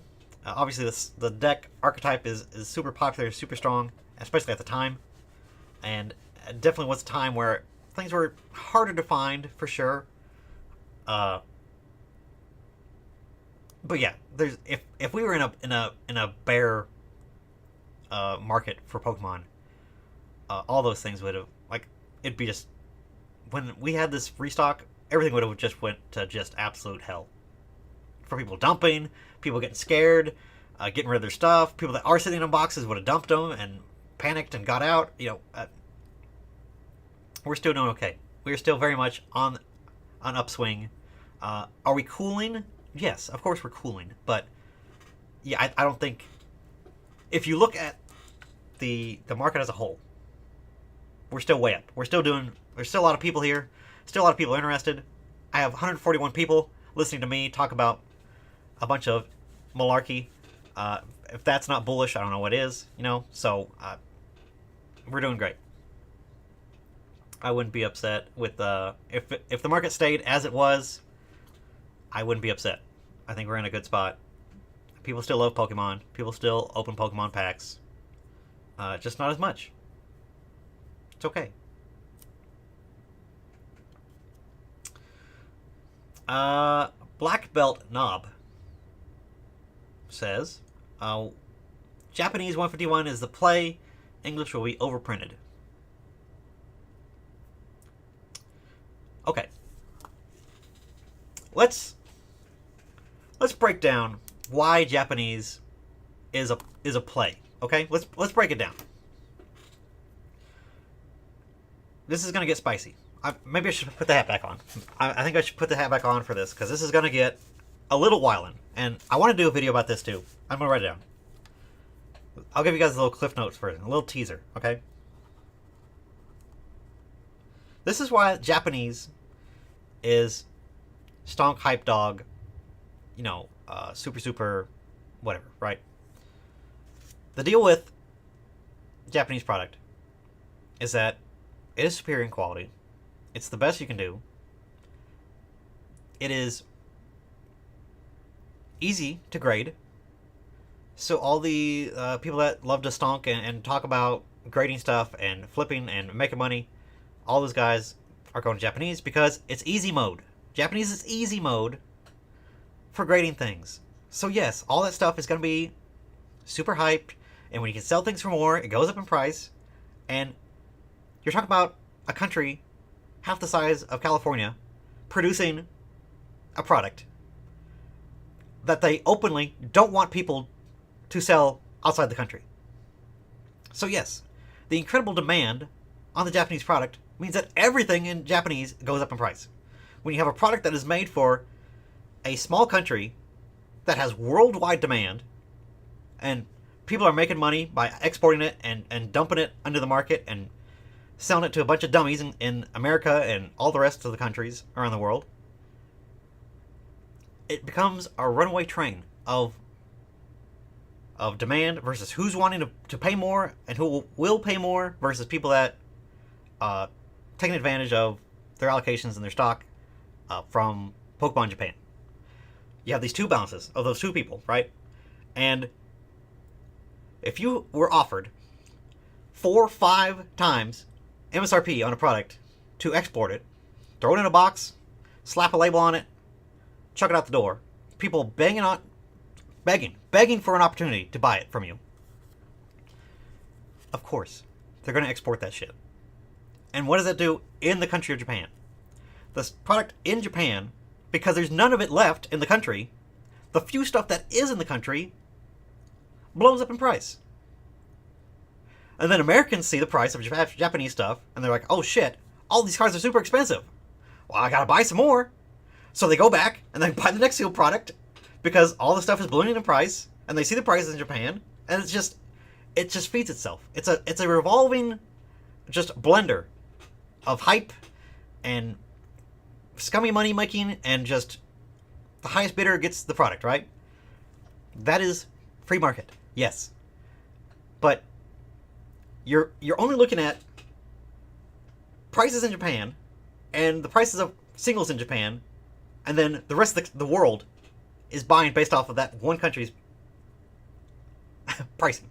And the pricing made up from game stores. Which, I don't know, man. I feel like probably, going on like Mercari or somewhere else in Japan is probably a better idea to get like the realistic pricing for a card as opposed to the people that, sell the products. I don't know. Just saying, we should probably be paying more attention to what people are buying and selling things for locally between each other as opposed to a business to person. I'm just saying. That's what's going on with Japan.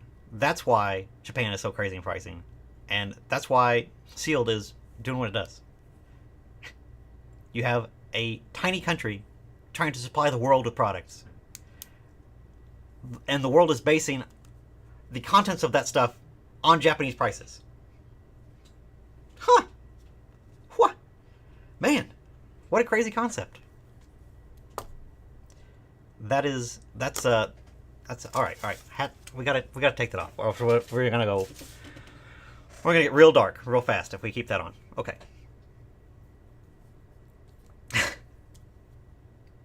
Anyways, and James, that answers your question about if we're in a bear or a bull market.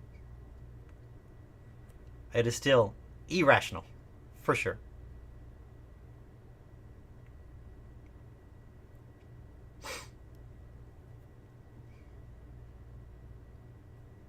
Hamburger says they got to start making the Zards, and he's a Zard lover.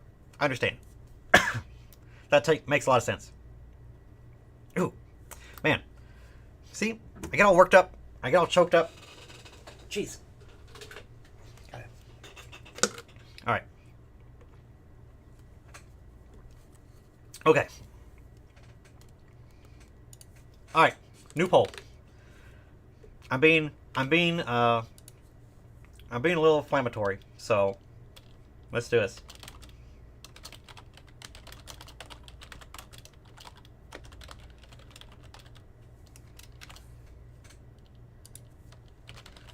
We're gonna do, is Japanese product overhyped? I'm interested. I said my piece. Now you guys get to say yours. Please do vote on the poll and let me know. Is Japanese product overhyped? Yes or no?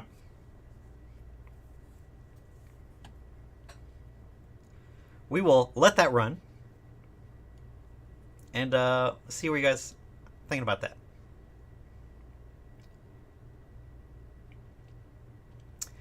Seeker says 151 is so garbage. Ooh. I mean, I don't know about that one. I don't know if it's garbage. That's a little strong. I would not say that it's garbage.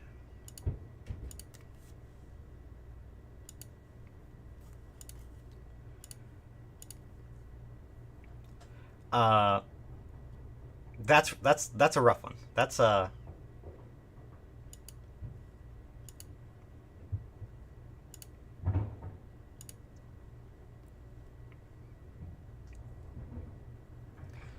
Kevin Clear. Kevin, how are you doing? Appreciate you.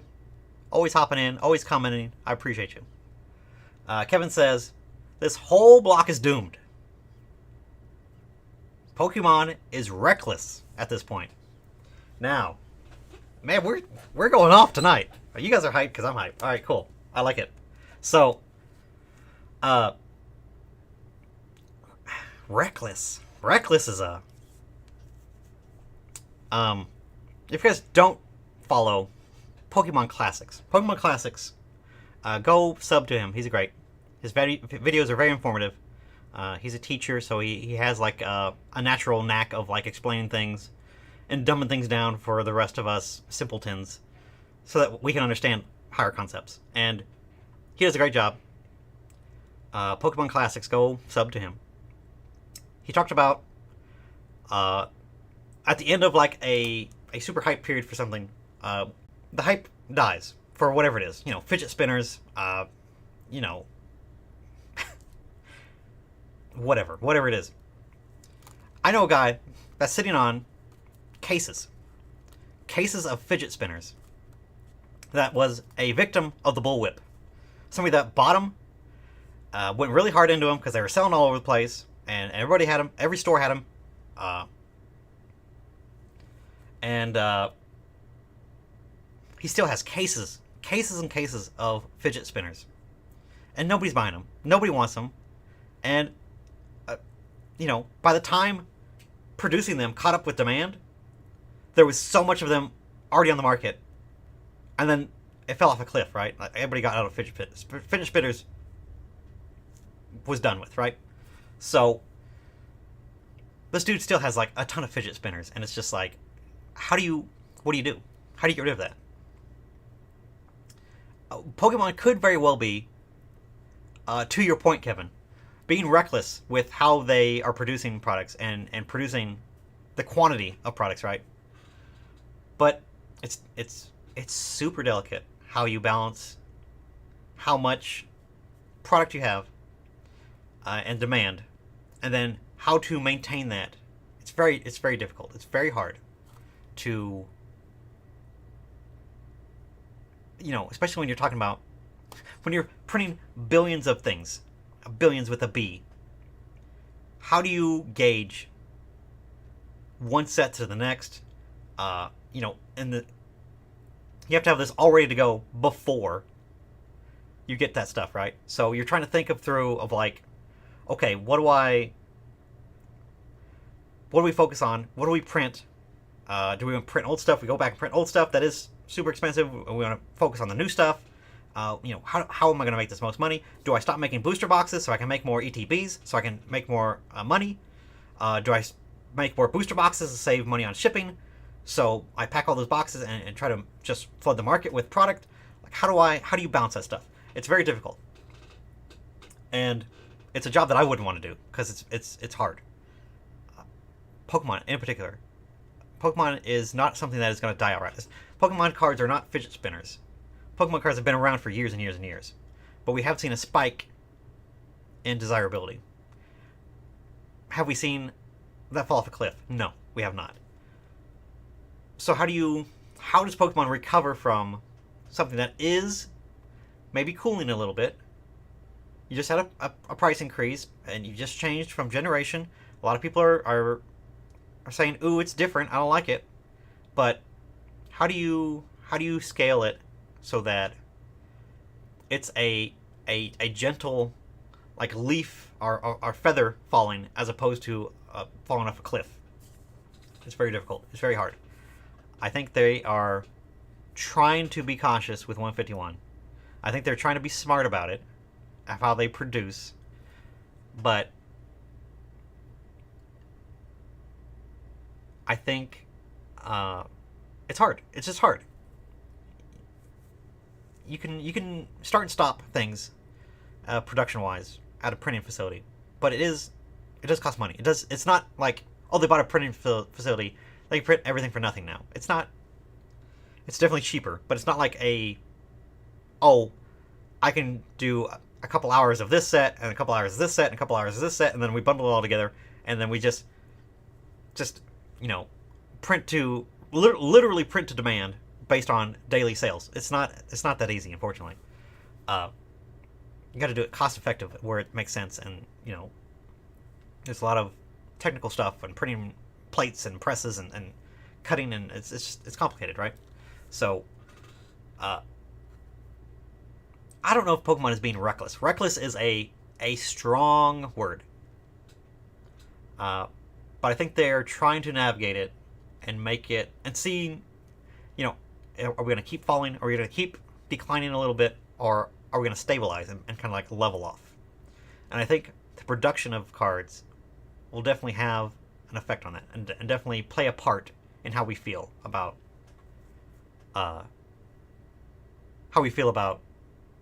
Pokemon in like the next 6 to 12 months. That's all important. It's really important to, I don't want to say recover, but again, how do you avoid the bullwhip kind of effect? I think it's important.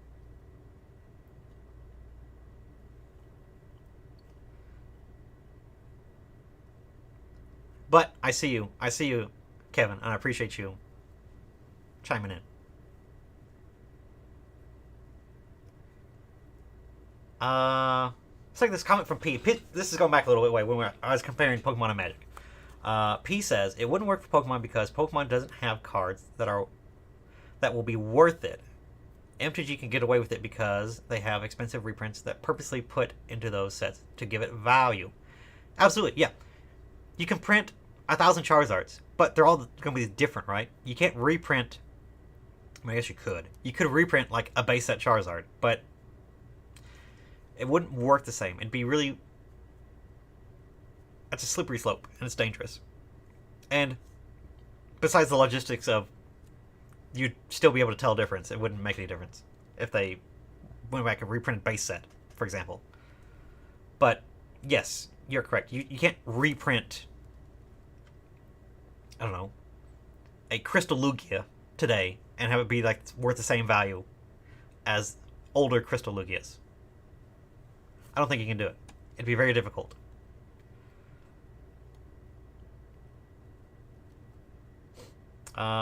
Horizon says Lorcana is going to be a dumpster fire. Dumpster fire is another. It's a strong term, but I don't like how the release is going. Obviously.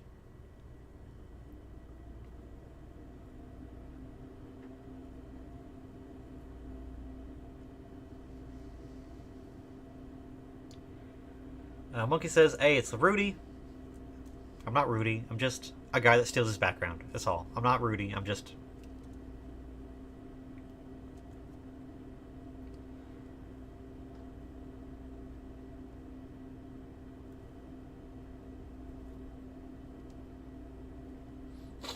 Pokemon TCG says, MJ Holding breaks down product from box sets and uses those packs they redistributed. They redistribute the packs into their own mystery boxes in Walgreens. Yeah, and MJ Holdings buys, like, all the bulk in the country. All this bulk that is, like, all around the place, and these big companies buy all this bulk and stuff.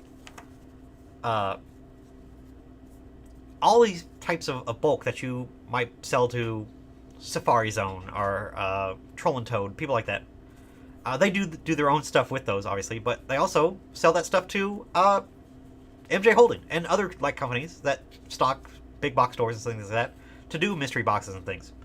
And sometimes these companies will get paid in like booster packs or product if they want to. Or they'll just get paid if they can bring them pallets and pallets of this stuff so they can do their mystery boxes. That's totally a thing too. MJ Holding is a huge company. They do a lot of repacks and packaging and exclusive things that they do. They do a lot of that stuff for these big box stores. So it is a big business for sure.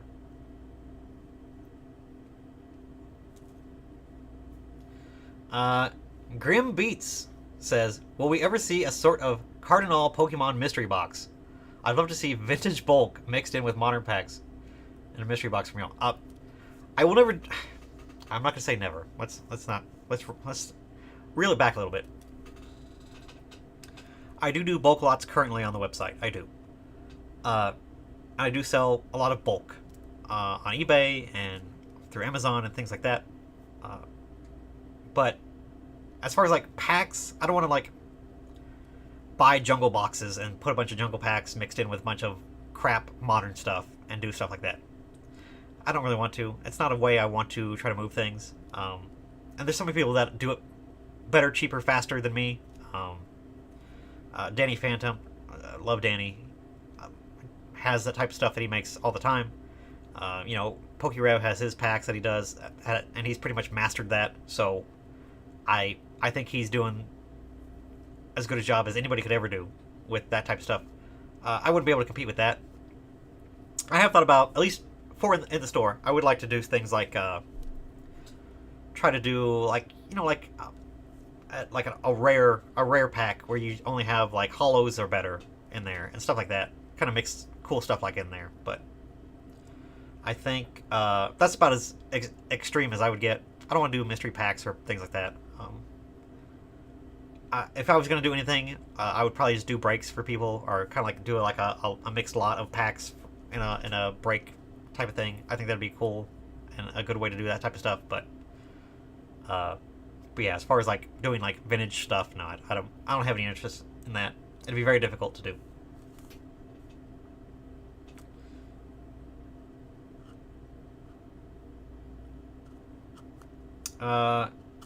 Corey McCarthy says Astral alt arts are undervalued. I agree. I love the Palkia and Dialga, the alts, but I think those cards have some room to move as soon as that product kind of falls out of production. I think the Pokemon, because they're forms from the game, the Arceus game, so it's probably not like a super strong. It's not like a Dialga and Palkia card themselves, right? It's different. So I don't know if they'll do longevity wise, but I do think they are undervalued. A lot of them from that set.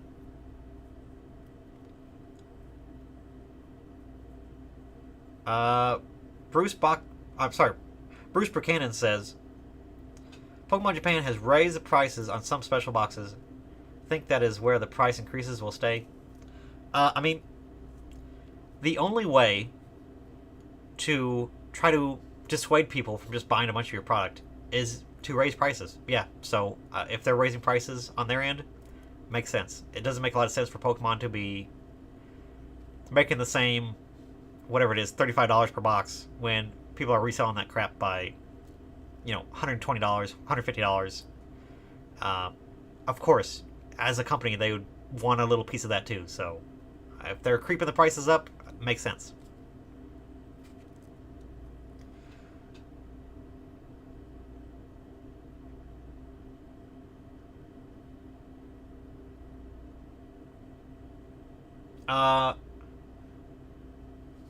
Pokewujo says, anybody go to Obsidian Prerelease? Yeah, kind of like the whole point of the stream, guys, for people that are just coming in. If you went to Obsidian Flames Prerelease, let me know how it went. How did the pools go? Did you have a lot of fun? If you went to the National this weekend, let me know what Pokemon was like there. Or just in general, how it went.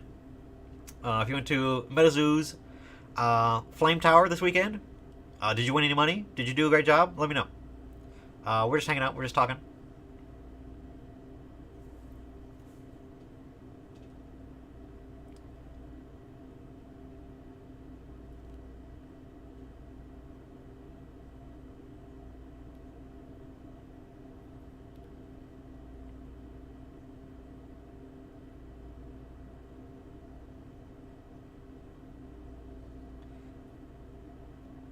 Songawanda, I hope I said that right, I'm sorry, says, watching from the start, do you think Pokemon will print enough 151? Yeah, I said before, the initial wave for 151 is okay. It's not crazy strong, but it's okay.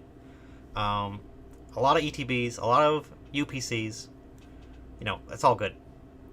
I think we will probably see, just like a lot of the other celebrations are like celebrations, but specialty sets, we'll see waves of this product. We'll see waves of 151 for sure. I think it's got that much demand where I think it's going to be popular in that regard. Let's call on this poll here, guys. If you haven't voted on the poll, let me know what's your thoughts on Japanese product. Let me know. We'll end that, and then we'll maybe do another little poll here. I like polls. They're fun. They're fun to do.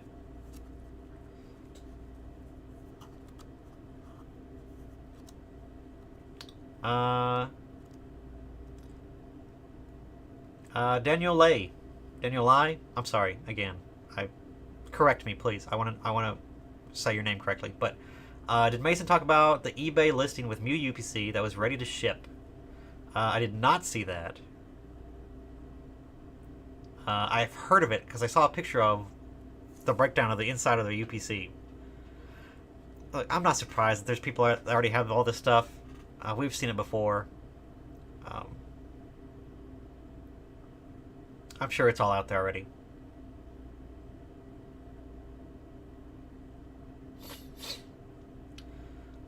Treed. There's a lot of E's in your name, so I just held it for a long time. What are your thoughts on Sorcery TCG? Most of my friends are switching from Magic to that game. Sorcery from the outside is cool. It's a fine concept. It's great. The problem with Sorcery, and I think the problem that Sorcery is gonna hit, is that they only are releasing one set a year. So I think they're gonna struggle to kind of keep up with that and and keep that going and keep interest in their game if they are only releasing a set a year. It just becomes, at that point, you're just like, you're not a TCG. You're kind of just like a, I don't even know what you would call it, like just a card game, but you have like expansions every year, which is fine if that's what you want to do. But I just don't think like people sitting down and playing this game, they're gonna play it for like 2 or 3 months and then they're gonna get over it and then move on.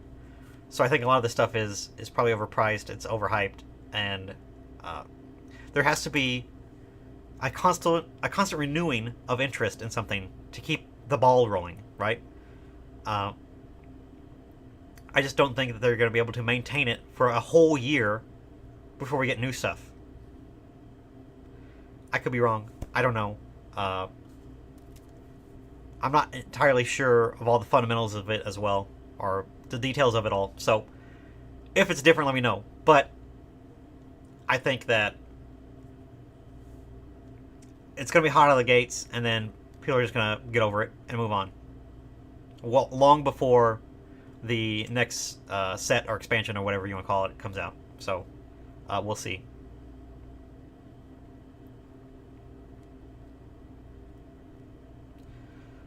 Girls like my hair. How are you? Good to see you. What do you think about the Marnie Special Collector's Chinese box? I think a lot of that Chinese product is really cool. The whole thing that they're doing in China is really interesting, where they're just kind of like, they're blitzing through all these sets to kind of like get China up to speed. I think it's weird. It's a weird concept for them to do for a huge market. And I don't know if that's intentional to keep things rolling and going so fast that it kind of like builds hype, or builds scarcity, maybe potentially. I don't know, but they're getting some cool products, so it's not all just like set boxes. It's actually a lot of cool stuff. So I think all those boxes are really cool. Longevity wise, I don't know how how super popular it's going to actually be. Like years down the road, if people are going to want those boxes. But they are cool products. I think that they're not dumb, so I actually like them a lot. As far as a standpoint of just a cool piece to display or something like that.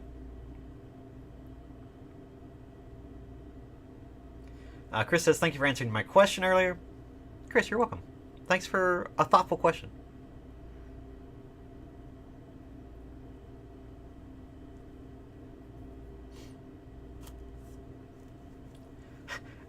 Dylan Moreno's here. He said, sorry, boss, was making quesadillas. It's fine. I didn't tell anybody I was going live, so it's really my fault, honestly. So, Pika Pika says, love your insight, Mason. Thank you for all the effort you're put into your content. Pika, this is like the least effort I can put into anything. I'm just sitting here and doing what I would do naturally or in my head, just with all of you. So I appreciate you all being here. Still being here. After 2 hours. 2 hours in, we are still 144 viewers strong. That's insane. Thank you guys. Appreciate you all. But thank you, Pika. It's always nice to have something nice said.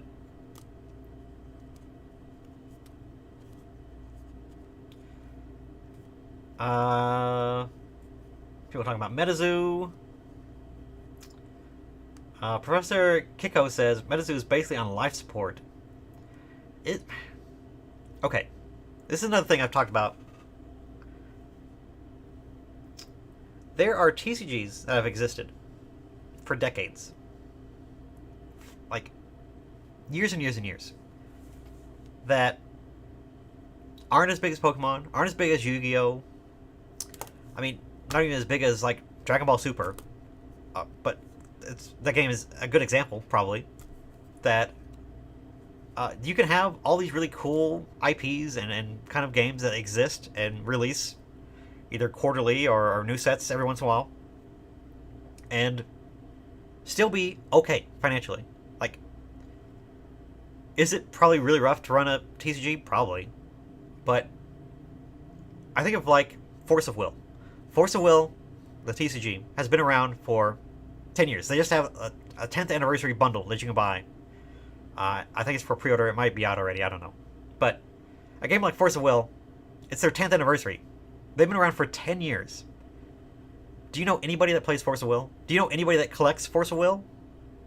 Somebody has to be doing it because they're still making products after 10 years. But you don't have to be the next Pokemon or Yu-Gi-Oh or Magic to be viable as a TCG. You just got to make more money than you spend.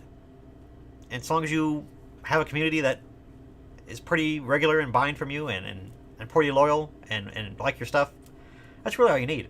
So if MetaZoo just has that, they're going to be okay. I think a lot of it came out of the gate very, very hot, and a lot of people put a lot of unfair pressure on MetaZoo.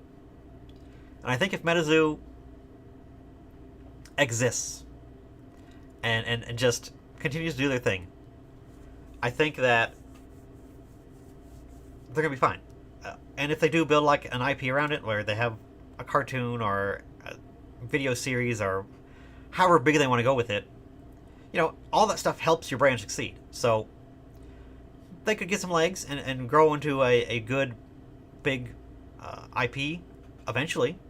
But, I don't think it needs to be selling 200,000 boxes every release and going crazy. And you don't have to do that just to make a good, successful TCG. There's plenty of TCGs out there that are not great and still exist. So if they can exist, MetaZoo can exist as well.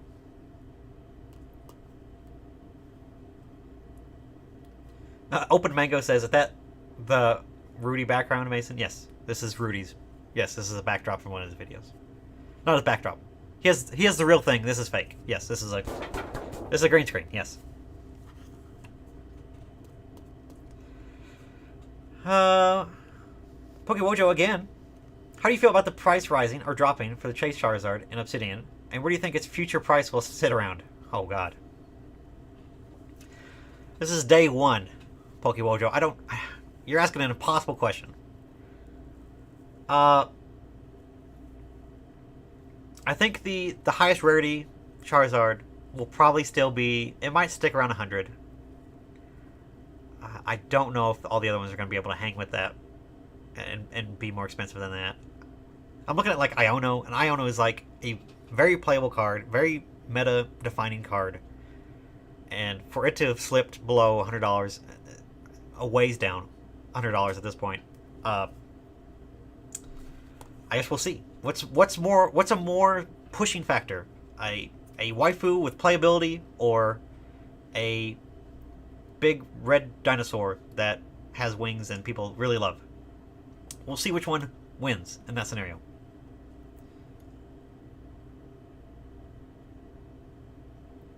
Corey McCarthy says, where in the world did you find a legendary collection pack? A collector brought that in to us. Corey must be on our eBay page. Thanks, Corey, for looking on our eBay. But there is a lot of cool stuff on our eBay page. If you guys ever want to check it out, just Google eBay Cardinal Gaming and you'll find us. We got some cool stuff up there. A lot of our slabs and things and stuff like that. They'll be up on our eBay page. We have a few stuff in store, but not a lot. Mostly goes straight to eBay, so check it out. Go see what you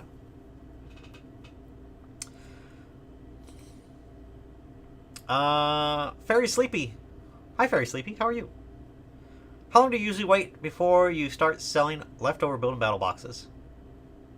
Like if I was running a pre-release event, if I could, I'd run all my events and then I would sell them. Either that Sunday night or into the rest of the week. Build and battle boxes are weird because you can order them, but they come out a couple weeks after the set's release. I guess they're leftovers from the pre-release kits, so they just release them as build and battles by themselves, right? So those will still exist and still be around later on, even after this weekend. But yeah, as far as like extra stuff from my pre-release kits, I run my events and then I sell off the rest of them. Grimdog is countering my Silver Tempest slander earlier, saying Silver Tempest is awesome in my opinion. I love all the Sword and Shield. I feel like Scarlet and Violet has been a letdown. Let's talk about that, and then it'll be like we'll like wrap it up on this, and let's say let's put in. I'm gonna throw a poll up and be like, all right, has Scarlet and Violet sets been a letdown? And we'll do yes, and we'll do no, and we'll see.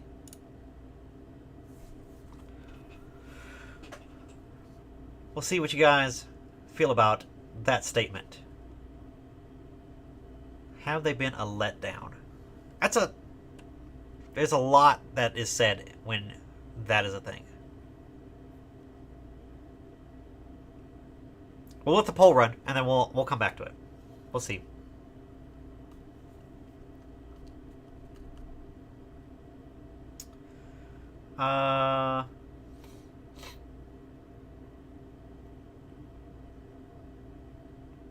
Pokelato says, I miss just being able to open boxes of the new Japanese releases for fun. Now you actually have to think about whether or not it's worth opening the newest sets. Yeah, I mean, that used to be the great thing about the Japanese stuff. You could just buy it. It'd be super cheap, and you'd be able to open up stuff super early, right? So, that was the fun of it. Buying Japanese products, and now you can't do that so much.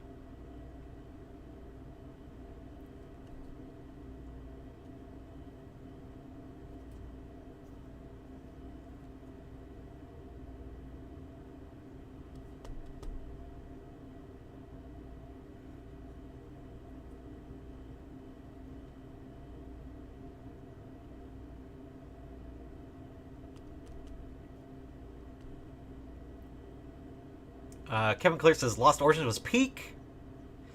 I do love Lost Origins. Lost Origins is probably my favorite Sword and Shield set. A lot of cool stuff in that block. A lot of cool playable stuff. The decks that came out of that set was awesome. It was before Lugia existed, so that was cool too. I don't hate Lugia. It was very meta breaking. So, but I loved Lost Origins. I love the Giratina. I think it's probably my favorite of like the bigger altards. I have more favorite altards, but of the big value ones, I think the Giratina is probably my biggest, the one I think is the coolest for sure. People are saying, what about Crown Zenith? Crown Zenith? You guys wait. Crown Zenith is like at the floor right now. I think Crown Zenith is going to be one of the most enjoyable sets to open in like 6 months. we gotta give it some more time. I think it's gonna be Crown Zenith is at the floor. We gotta wait for all the product to sell out. I think Crown Zenith is gonna be really fun. I think Crown Zenith is gonna be one of those sets that people that do like pack breaks and stuff like that, they're gonna like lean on that set a lot because it's a fun rip. It's fun. There's lots of hits in it. The art's beautiful and amazing. I think some of the best. It's like a celebration of just Sword and Shield era stuff. So all the reprints and the popular Pokemon and the cool stuff in there, I think it's really cool. So I like Crown Zenith too. As far as like regular sets, Lost Origin is my favorite for sure.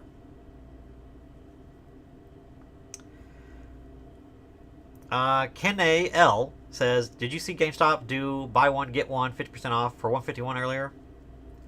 So UPC was around $85 plus tax and $35 plus tax for ETB, but you have to buy two. It's pretty good. It's pretty cheap. It's pretty cheap.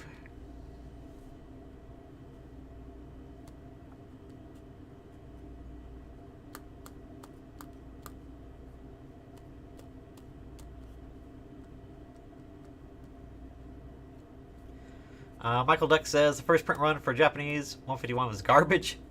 I bought hundreds of reverse hollows from multiple sellers, and all of them had print lines. Yeah, that texture or the extra layer or whatever it is. I don't know if it's an extra layer or not, but the way that they print, kind of like I don't have an example to show you guys, but maybe I do. Hold on. The way that they print regular... No, that's not one. Crap. Of course I don't have one. But the way they print the... You think of like the star pattern that are over like regular EXs in English, and the texturing that was in the Crown Zenith, like textured energies. The Pokeball pattern in Japan seemed the same way. Like it was an extra like layer on top of the card, as opposed to the it being printed around, like into the hollow pattern, right? It's its own thing, right? I'm assuming they did it that way so that they could have the Master Ball and they could have the Pokeball. They could have both, right? And not just be the same printing. They had to do it separate. Yeah, I think those tend to always have a lot of print lines and little defects and weird layering and shifting, weird shifts and stuff. So I think that's just a matter of how those things are made. And it probably took them a little while to zero that in. I don't know if it's better now or not. Michael, if you could tell me if it's better or not. I really don't know. But I think, yeah, it's one of those things that it just seems like something that is new, and they're kind of working out the kinks of it still. So,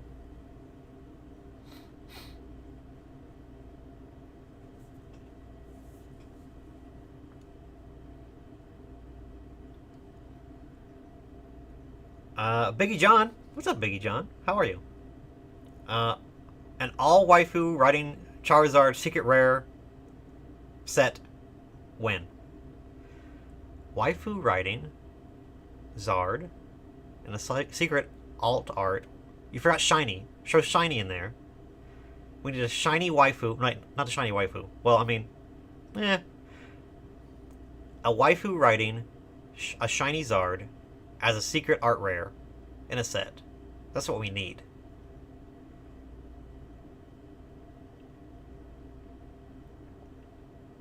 I think you got the right idea, Biggie John. I think you have the right idea.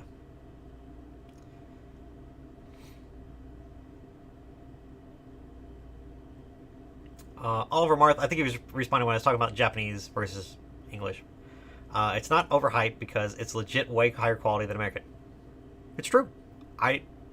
If I said that it didn't, if I said it was overhyped because it's not higher quality, it is. Obviously, it's higher quality, yes. I'm sorry if that was confusing.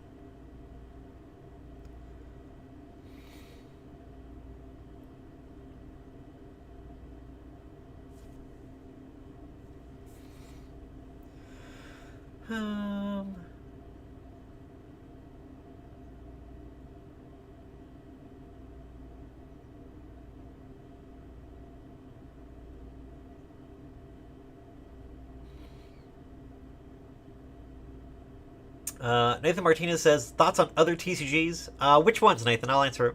Just let me know like which you want me to give an opinion on. Professor Kikos was playing with a fidget spinner. Sorry, I made fun of you. I didn't mean to.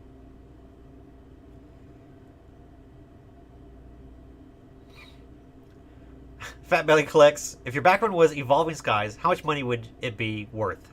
God. That's a lot. That's a lot of... That'd be a lot of Evolving Skies. That'd be a lot.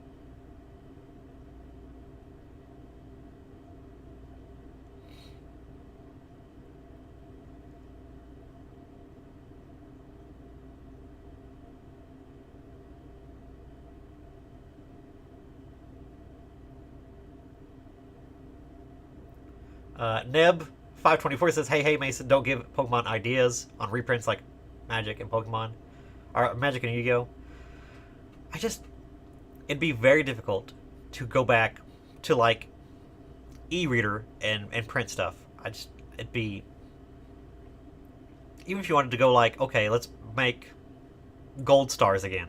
Like, we've already seen those. They're in celebrations, type of things that they would produce, and you can tell the difference.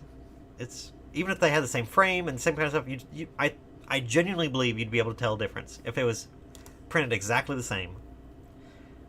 The feel, the quality, you'd be able to tell. I think even since like, I'd say even since like probably X and Y era, anything before that, I think the cards are fundamentally made different, are made with different materials. They feel different. The thickness of them feel different. Look at like cards from like kind of like Flashfire era, and I feel like they really changed something about how the cards were produced that makes them feel weird or feel different. If that makes sense, you'd be able to tell. Say Otter says, any cards you think are being slept on at the moment? Pretty much all Trainer Gallery cards are stupid plentiful, very, very cheap, but are beautiful cards. I'm not going to say anything in particular, but scroll through all these Sword and Shield sets and look at their Trainer Galleries. And pick out whichever ones you think look the best, because if you think they look cool, other people will probably think they look cool. And I think the Trainer Gallery stuff will... Oh, hold on, sorry. The Trainer Gallery stuff, it's basically just the secret rares from Cosmic Eclipse. Just a little bit bigger of a set. And we all saw what those did. So, does it make sense that you would want to get on these as cheap as possible? So, just if a Trainer Gallery card is $2, wouldn't it make sense to buy a couple of those?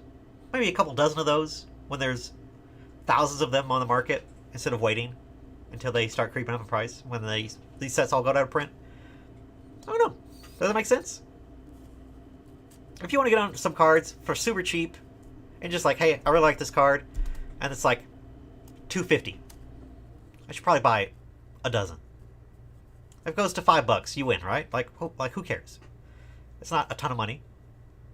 I think any of the Trainer Gallery stuff is a good buy. I can go into specifics, but again, if you think it's cool, other people will probably think it's cool too. So just buy cards that you like, that you think are a good deal right now. I don't know.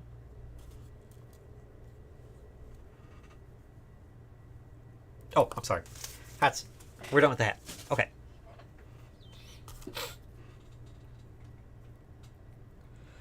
Brett Collins. Hi, Brett. Y'all seen how GameStop had the 151 buy one get one? Oh, we already talked about that. Yes.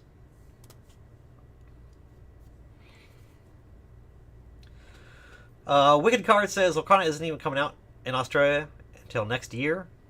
Man, Canada and Australia, both of you guys, just get the short end of the stick all the time. Feels bad, you know?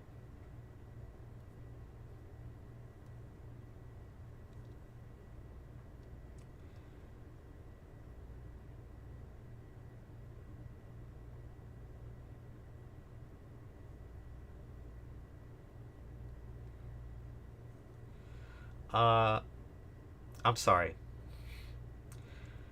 Ekensh Aurora? I'm so sorry if I messed that up. Just tell me how to say your name. I'm sorry. Are they still giving out prize packs at pre-release events? I don't know of any stores that do that. Prize packs still do exist, and yes, we are getting Wave 3 of prize packs soon. Should be sometime in August. But normally those are given out at like just regular League nights, not at pre-releases.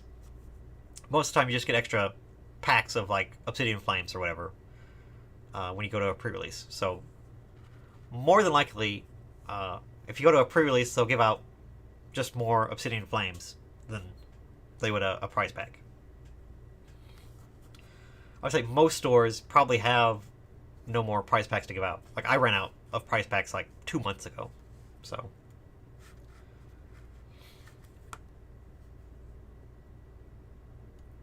PokeChef says if Pokemon numbered cards, it would relight the market. like serialized cards, I just don't see Pokemon ever doing that. Pokemon likes to reprint stuff so much. If you have serialized cards, you can't reprint something. You can't have two 1 out of 150s. That doesn't really work. When you serialize something, you're basically saying this is all there will ever be of this, and this is why this is special. You can't then go back and reprint that in any way. Even if you took like the serial versions off, like even that would be like, I don't know, still be pretty lame. So I would say Pokemon will probably, unless it was like, I don't know, if they did like what we were talking about earlier, like collector boxes of or collector packs of like all like full art Pokemon cards or whatever, and you could get serialized versions of those, maybe. But yeah, that's, I don't see them doing like in regular sets just throwing out serialized cards.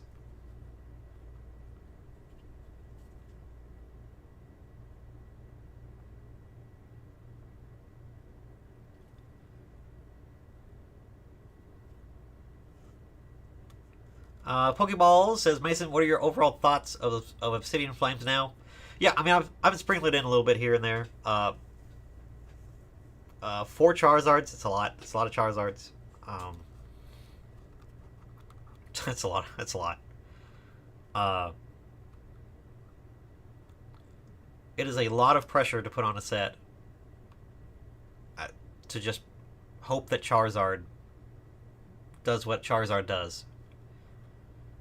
I understand why there's not other art rares, but I think there could have been a lot. There's some cool Pokemon that would have got art rares or secret arts or whatever. But obviously, because they don't exist in Japan, you can't really make them for English. So if that would have been a thing, that would have been cool. But like I said, if Houndoom had like a cool art rare or something like that, if Ninetales had got another like secret. There's a lot of cool EXs. Greninja was taken out of the set, but if we had got like a secret art of that, that would have been cool.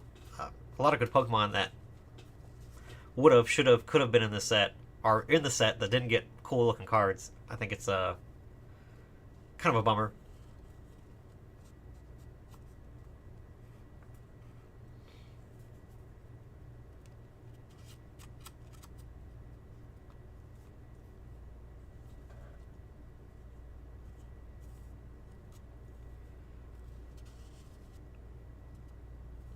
Pokemojo says, I pulled regular Charizard EX and the secret art Charizard EX today. Wow. That's pretty good. I like it.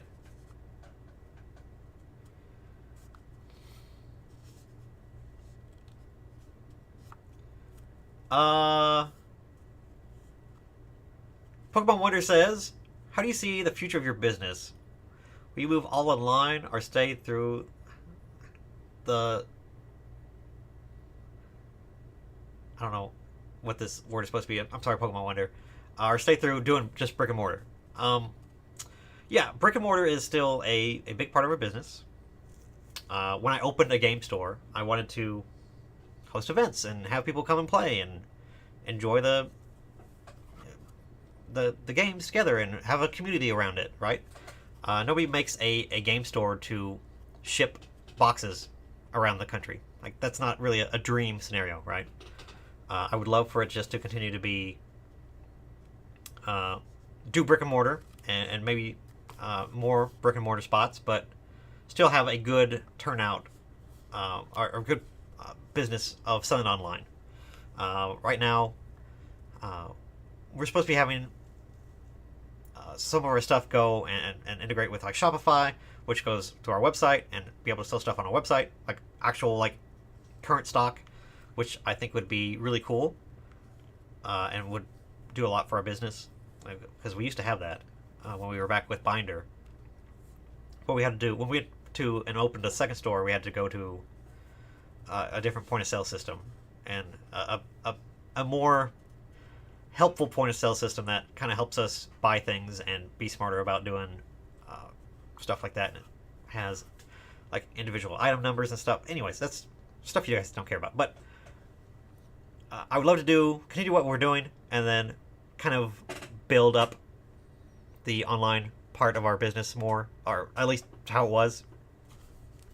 The funnest time, obviously because the money was great too, but just when we were with Binder and we had our singles were on the website, like actually on our website, and the sealed product was on the website, and you could buy, I don't know, anything from us. You could buy D&D minis from us. You could buy sleeves and binders and other stuff from us.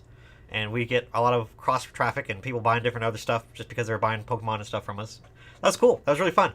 And it was really exciting to be able to sell things that, otherwise would not sell unless people walked in and bought it, right? I really would like to get back to that. I hope that everything goes okay with this beta program that our current point of sales has, where it's integrating with Shopify, and then everything will be back online again.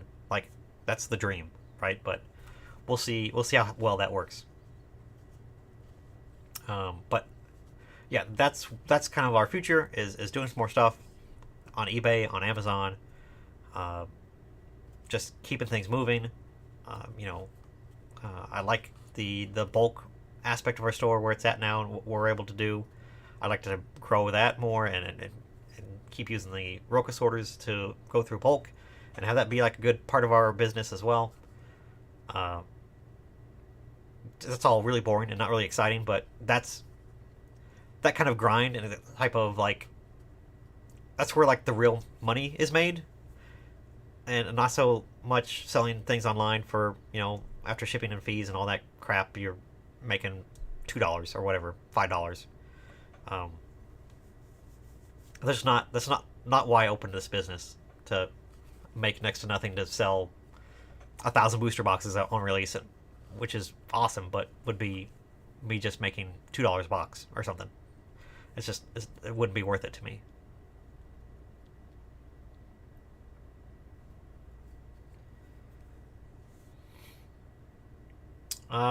Cornhub says, I thought Pokemon. Oh, I missed it. I lost it. Sorry. Hold on.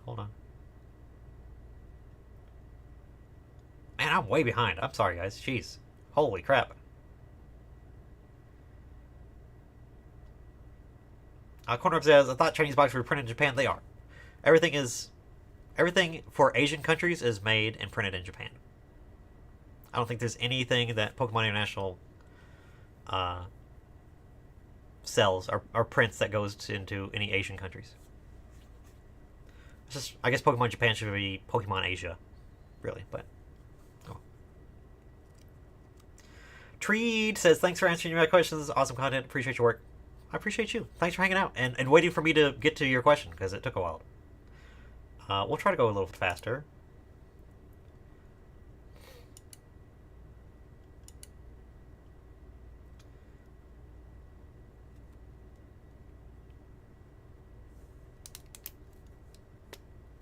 Mitchell Ryan's out.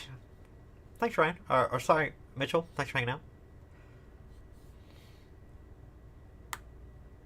out. Wicked Card says, Scarlet Violet is just a change that'll grow on us. I think we will be having a completely different conversation going into year 2 of Scarlet Violet. I really like Scarlet Violet. I think Scarlet Violet is great.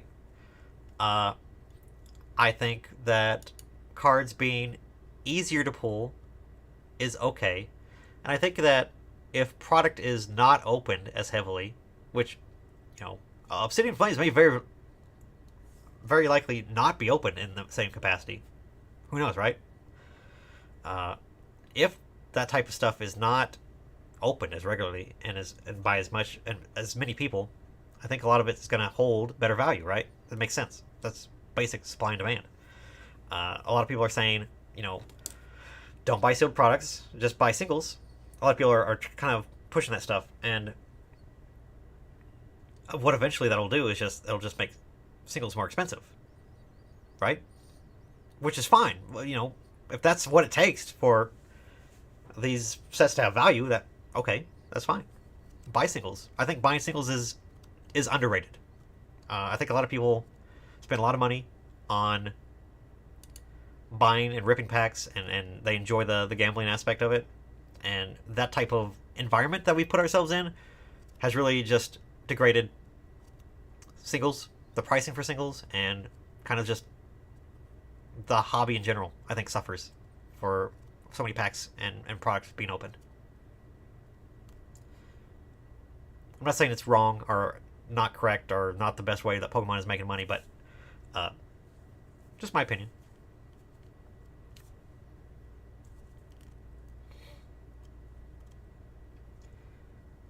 Lewis Pujo says a lot of people are sleeping on Chilling Reign long term, 3 to 5 years from now. In 3 to 5 years, yes, Chilling Reign will probably be more expensive. I don't think that's a controversial thing to say.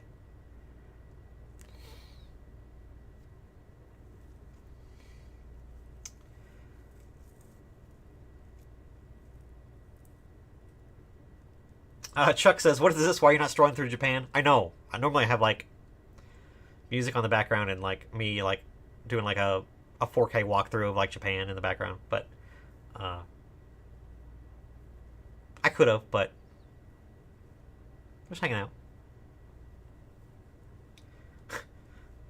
Oh, we finally made it up to the waifu riding Shiny Charizard. Put Sabrina on a Zard. Sign me up, says Philip. I hear you.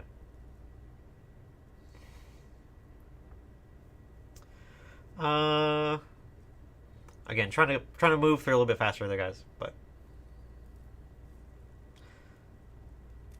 I like this question. Coolio Top Notch says, "Does it ever bother you that it is just glorified cardboard for kids? I just got into an IV. I'm guessing you meant Ivy like school or college, I guess. And I'm selling away my Magic collection for funds. I'm not missing it since I realized what it actually is." So you're not wrong. These are cardboard squares of shiny things, or shiny cardboard squares made for children. You're absolutely correct. But the game, the IP, the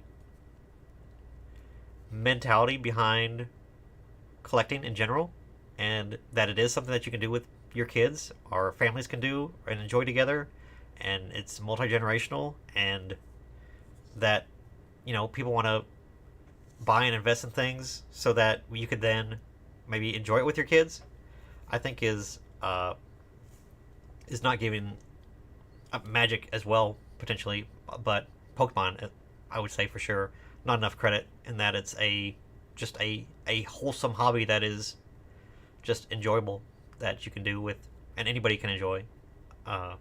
Magic is less so. Magic is as fun as you want it to be. Magic you can have really salty and really be an unenjoyable game to play with other people, or you can just enjoy it for what it is.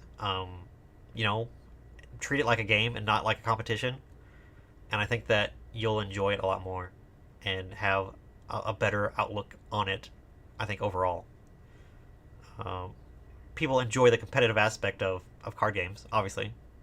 And competitive parts of these games is what drives a lot of sales and a lot of player side of information, is that I just think that when you look at it as very competitive, you lose a lot of the spirit behind it. I think it's very hard to keep that kind of in check, where it becomes all about being competitive and winning, as opposed to just doing it as something that you enjoy or you want to relax doing. I am not good at Pokemon at all. I am absolutely terrible.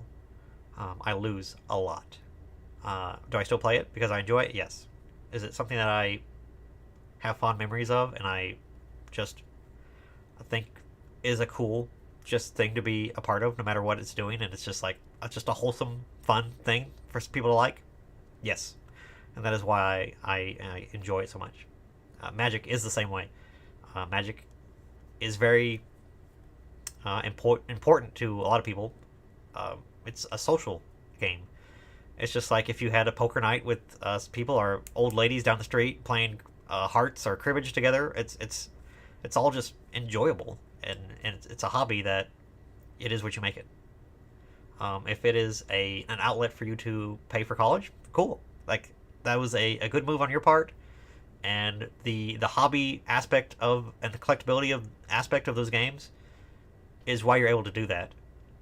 It's not like, I don't know, if you wanted to bowl, if you went bowling, uh, you have to pay for the lanes, and you got to pay for equipment and stuff like that.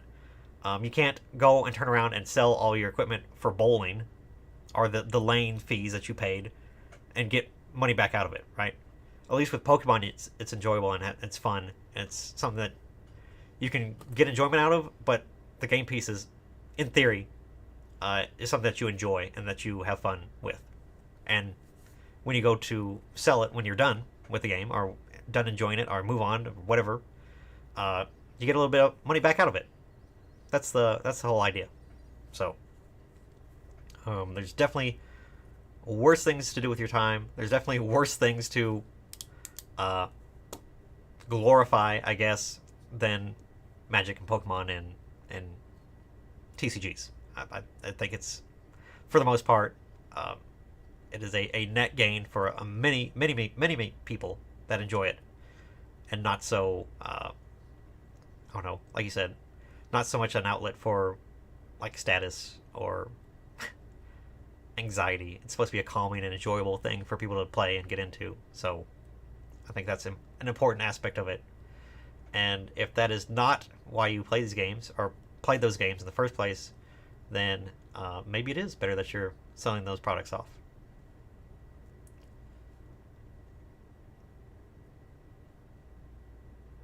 That got really heavy. I didn't mean it to be. But I don't know. Like, as a store owner, I think about that stuff a lot. About the community aspect, the social aspect of playing these games, and again, it's a hobby that you can go and if you need to get money out of it, or if you need to sell off, or just when you're done with it, you can get money back out of it. It's one of the few hobbies out there that you can actually do that with. We'll move on. Thank you, Coolio, for like saying that, but I understand your feelings, but obviously I don't feel the same way. That's okay. Punch Jump Kick. Does Cardinal have a buy list? No, we don't. It's something that we've tried to do. There's just not a good way to do it that is not extremely labor intensive. We can do buy lists and stuff like that, but it's very hard. It's not worth putting the time, the manpower onto it. If we needed cards, we would probably have to do something, right? But we get a pretty good flow of things in and out, so it's not something that we're really focusing on right now. Danny Zard made it. Says, hey Mason, hope your weekend is going well. Well, we're good. We are good. Good to see you, Danny.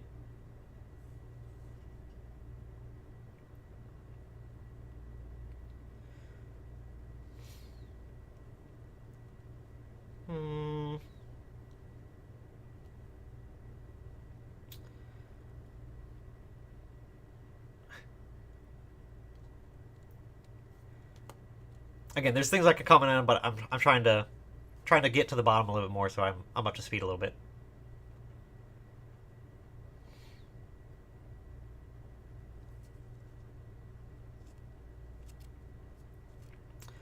Oh, DNA. I can't mod you and then you lie to people. Don't lie to people.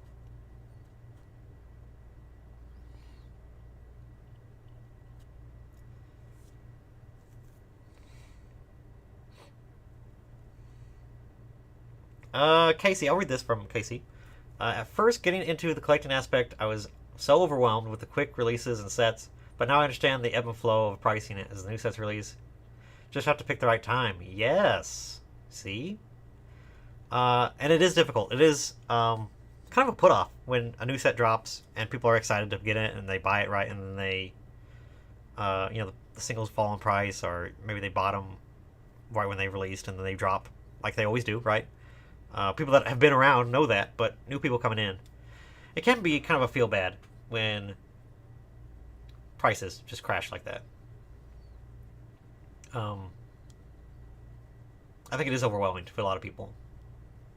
And it is something that keeps people from maybe coming back, or they look at a Pokemon card now and see all these crazy, shiny, flashy, crazy designs on them, wearing hats and stuff. They're like, this isn't. I don't remember this type of Pokemon. Why does this have a hat on? I don't know. What is this? And then I don't know. Sometimes you have to stay innovative, right? But yeah, it can be definitely a thing that is off-putting to somebody that doesn't follow very closely. Cheval's here. What's up, Pony Boy? How you doing? Hi. Is having 275% of my net worth and sealed a good idea? Best regards. I would not say that is probably a good thing. Or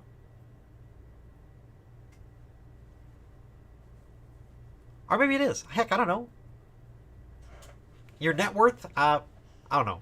Seems like you should diversify a little bit more. Maybe put some of it into like MetaZoo or something. I don't know. Not financial advice.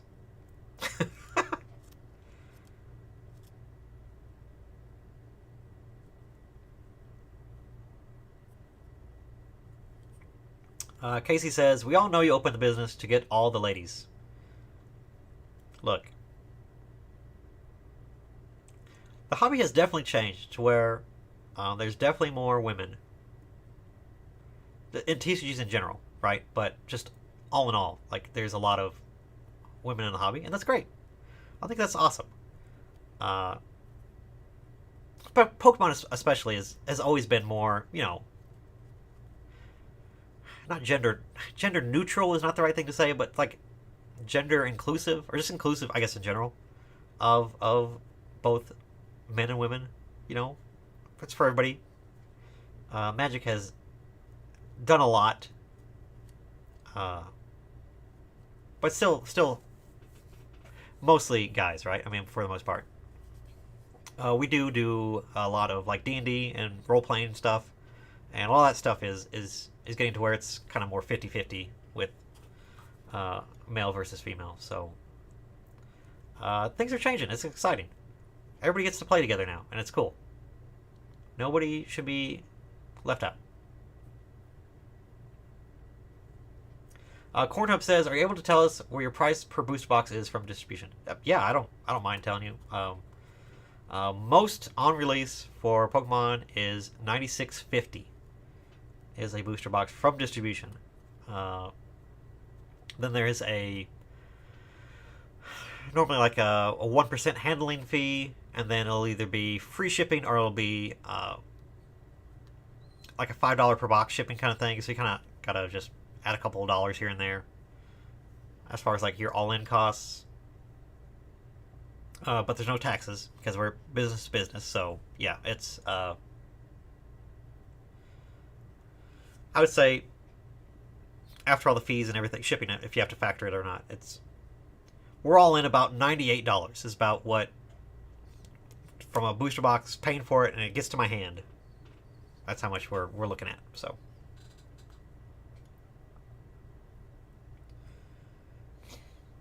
Chuck says, I found 2 Celebrations Lance's Charizard V boxes at MSRP at Walmart today. Crack or shelve? I don't know. If you like having one, just open one of them, maybe. I don't know. I think they're cool. I think they were vastly overprinted when these last waves hit. They were like the last product to get anything out of Celebrations. Was the Charizard and the Sylveon. So there's a lot of them, and they're probably going to be the last things to move if they do start moving. But Celebrations is great. Like, I hold on to them.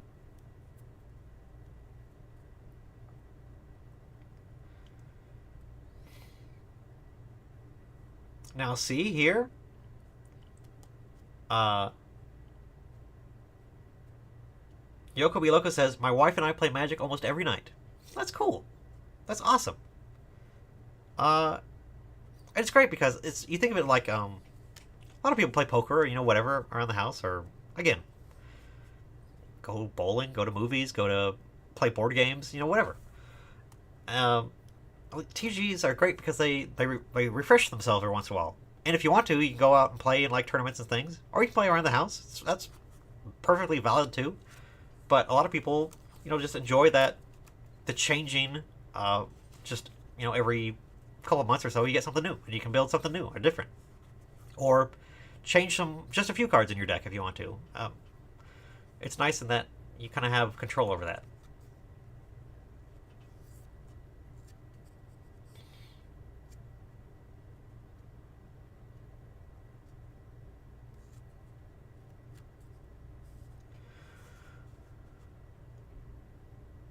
Corey Donmeyer says, "Do you think the alt arts from SS can be topped?"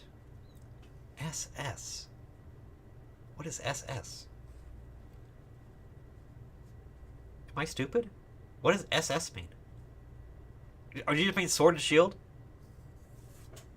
I mean, yes, Corey. I think that time continues. Time is a constant stream, right? And there could be a reality where that Lugia, the alt art Lugia, is the best looking Lugia that's ever made. There could also be another timeline where in 2 years they make another Lugia alt art and it's better than the other one. Maybe one where it's not showing his butt to people. Maybe that. It's hard to know. It's hard to say. Will they be topped? But probably some of them, most of them, yeah. Like I was saying earlier, that Cleffa from Obsidian Flames. Will there ever be a better Cleffa card than that one? How do you make a better looking Cleffa? I don't know. Could it happen? Probably. I won't know until I see it, right? That's the great thing about the alt arts and art in general on this stuff, is that it's all subjective. It's all about what you like or what other people like or what they're into. So, like, honestly, it's just yes and no. Derek Lavender. Hi, Derek. Thank you, Derek. Derek's always a great customer of mine. And because I know that he orders from me so much, I love to like put little memes and stuff in his package. So, hopefully, Derek, you got the last order, and maybe you got a chuckle. I don't know. But I appreciate you hanging out and watching. He says, "Hey, Mason, was Betty doing One Piece store tournaments all this weekend? We'll be running all of our Pokemon pre-releases next week." A lot of people, like locally, I don't think there was any, because normally I do pre-releases the first week. But I don't think there was anybody locally that did local Pokemon pre-releases this weekend, which is sad. Normally it's me. I guess they just expect me to do it, so it was it was my fault. I threw it off. But yeah, that's a good thing about Pokemon. Always does 2-week pre-release windows, and some people like doing it the later weekend because you kind of go into Monday with people excited after playing with them all and kind of buying product on that Monday. So some people do that on purpose, which is cool too. I just like doing things as early as possible. That's like, I just like to do it that way.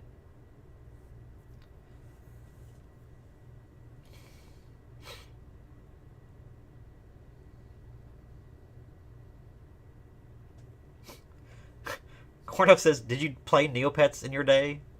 Thoughts on the relaunch?" I did not know Neopets is getting a relaunch. It's very weird.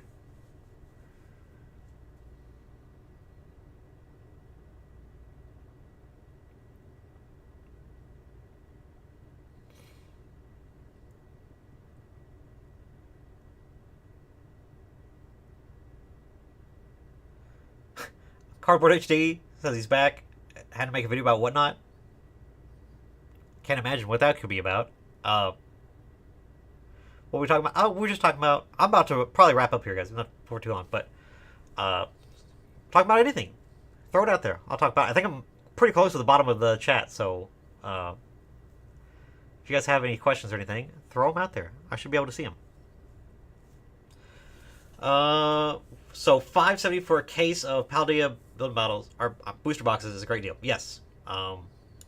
let's do the math. 570 divided by 6 is $95 booster box. They are already losing money right off the bat. To ship a booster box, they're heavy, so whether or not they put them in a new box or not can make a difference. But we'll say probably $10 to ship, so minus 10. So now they're losing. They're down to $85. Well, no, that's incorrect. I should not do it the math that way. 570. We'll do it, and then we'll divide it by 6 at the end. So minus $10. Whether you bought it on eBay or TCG Player, that matters because of the fees that you have to pay. Assuming that they're going to pay the 13% fees, you can multiply this number by 0.87. So now they're down to $4.87.20. And then we can take off the tax, or not the taxes, but the shipping, which we'll say $10. And then we'll divide that by 6 and see what they got. They're making $79.50 if they have to pay all the normal fees. So they are losing $15-ish per box on that by selling you a case of that product. So yeah, Steve, that's a good deal. Maurice Del Taco says, I'm just lurking, don't mind me. Okay. Thanks for saying hey. Cardboard HD says, Mason, what do you think about getting 3 Pokemon sets in 3 months? Obsidian Flames in August, 151 in September, and now Paradox Rift in November. I think that's how it's been the past couple of years. It's just going into the holidays and getting everybody loaded up. Yeah, it's normal. Plenty of things to try to offload on Black Friday, I guess, is a way to look at it. The Digital Monster says, has anyone ever tried to finesse you by selling you fakes? Or have you ever been finessed? Yes. I made a video about it one time. I went to Collecticon in Denver. And I was at a trade night. And somebody had they were trying to trade something a slab or something, I don't remember what it was. And he had some raw stuff, and he had a Poncho Pikachu. I don't remember what it was. But he had 4 sleeves on this bad boy. He had a perfect fit sleeve, and a side loading sleeve, and a regular like plain sleeve. Is it 3? I guess he only had triple sleeved, but still. He had all these different sleeves on it. And he was trying to offer me different things. I was like, okay, yeah, I mean, it's... I was like, well, I'll take the poncho, and I traded for some other things, too. And I didn't look at it. The lighting was bad where we were at, and then I didn't think to, inspect it, very, very thoroughly. But in the art of the card, there's a big dent. Like a big, like somebody took a pin and, drug it down the middle of it, or, marked it real heavy. And there's a big fat dent in this card. So, I now know why he was trying to trade it away. So, yeah, I definitely got finessed there. I guess it's really my fault, too, because I didn't check it right. But, you would have thought I would have known better. But shame on me for trusting people. As far as people bring me fakes and stuff like that, I have had a couple questionable things in. Fake magic is pretty common. It can be pretty convincing, and sometimes you always err on the side of caution because you're like, well, with magic it is pretty questionable because there's some great magic cards that are fake magic cards that are great, and we always just err on the caution of not buying if it's too much of a too good to be true kind of thing. So yeah, we try to avoid that.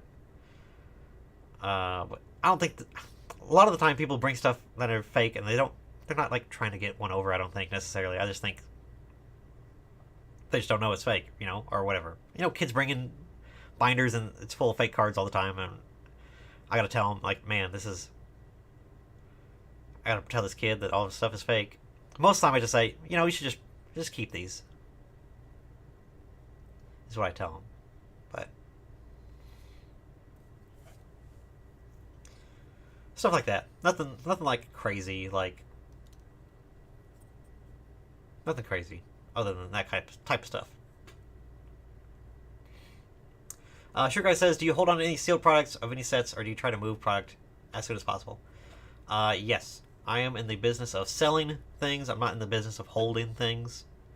So, yes, sealed product, I will move and try to move, flip. It's the same kind of mentality of, like, why don't I just send a bunch of stuff out to grade and stuff like that? It's the same kind of idea of that I want to keep money moving and have it available and use that money to make more money. If I have money stuck into something, even if it's a great return potentially, right, I still want to make better use of that funds by just buying more and more things for that money. So most always, it's better just to keep it moving. We used to do that. We were doing that a little while, but it just got to the point where it's just like, man, like, we just have money held up in this product, and we need to get it out. Yeah, businesses, they don't operate. You have to pay for your inventory at the end of the year. It counts as like assets. So if you're sitting on a bunch of products, you have to pay money on top of it. And if you hold it for multiple years, it's still assets to you. So you gotta keep paying for it. It's really dumb. It's a really dumb way to kind of just screw yourself out of just money every year, is just by paying taxes and paying and assuming those and taking those as an asset every year. It's not good if you follow all the tax rules.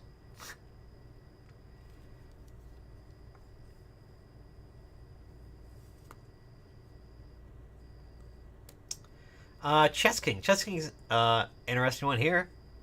Thoughts on the universe's corporate rebrand and new card styles on My Hero Academia? Well, that's good. I don't know so much about the rebrand, but I heard about that.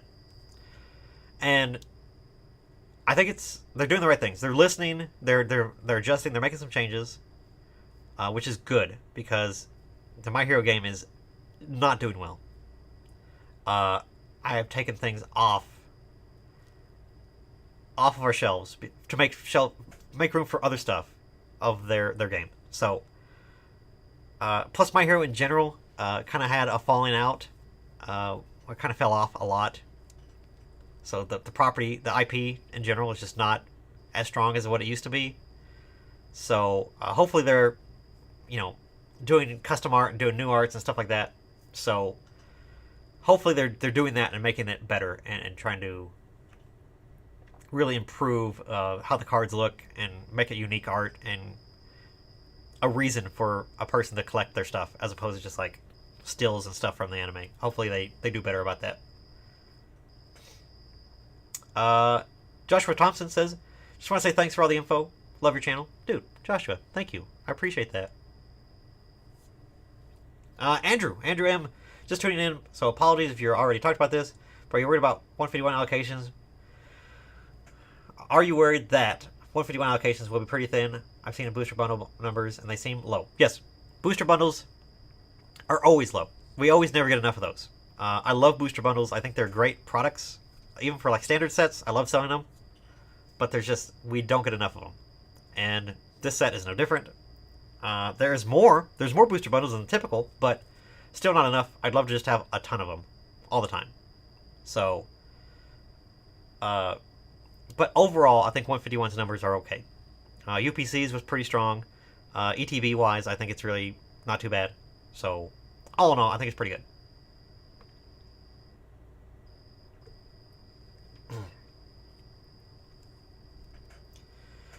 PokeChef says, how much are you selling Sky booster boxes for?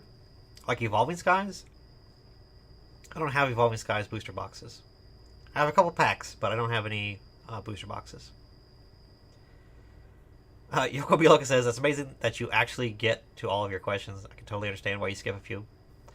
No, look, I'm here to talk shop and talk with you guys. That's what the goal is. So I try to get through as many questions as I can, and I feel bad if I have to skip stuff, but I also have to go home eventually. So there's that as well. So, but I appreciate everybody hanging out. I really do. We have consistently kept over like 100 people, so that's really awesome. Thanks, guys.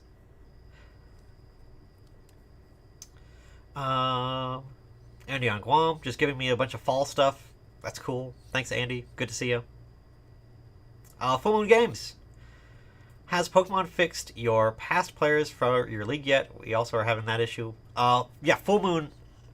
If you mean like it clearing them out, they've said that they were going to start doing that every not every season, but every year. So you have to go in and enter all your players again for July. It's pretty dumb, but I guess the idea is that you don't just go back and just keep clicking all the buttons every month, even though they haven't played with you. So they've already said that they're going to make you re-enter them every year, just for the sake of you having to do it every year. But yes, if that's what you're talking about, it's how it's meant to be.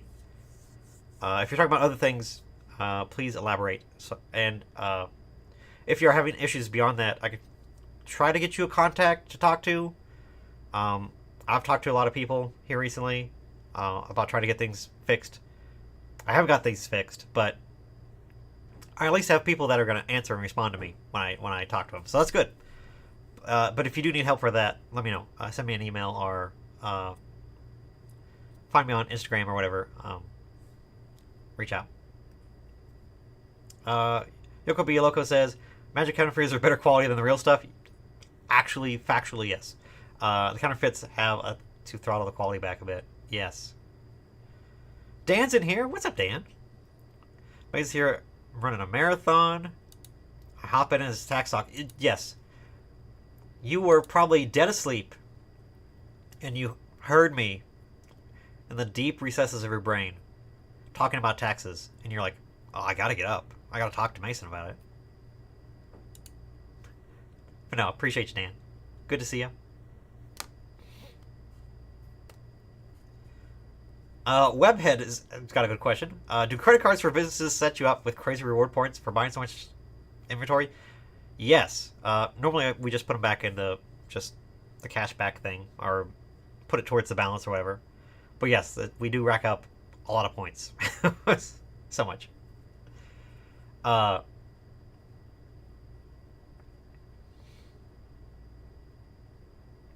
Chess King says, bought a lot recently to put on TCG. Sounds like they went the wrong route. Thanks for your knowledge on my hero. Yeah.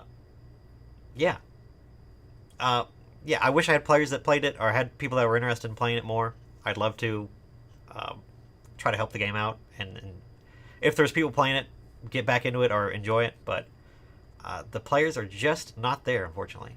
So... Sugar Guy says, thanks, Mason, for being so transparent. Hell yeah. That's what I'm here for. This is why this channel exists, is for people to have an outlet to talk to how things really are. It's cool. We are at the bottom of the chat, folks, and we are approaching 3 hours. That is way longer than I expected to go. I still have videos to make, so I should probably do that. So I'm going to get out of here. I appreciate you guys. Thanks so much. Just real quick, leave a like on your way out. If you don't do anything else, do that for me. If you want to support the store, buy Obsidian Flames 151. I got booster boxes on the website, cardinalgaming.com. I think the link is in the description. I don't remember if I did it or not, but if you want to buy singles, links are there too. Maybe pick up something if you want to. All the stuff. I appreciate all you guys. You don't have to do anything else, but if you want to support the store, check out those things. I really appreciate it. So, thanks, guys. Thanks for reaching out. I'll talk to you all very, very shortly. And I'll have some more videos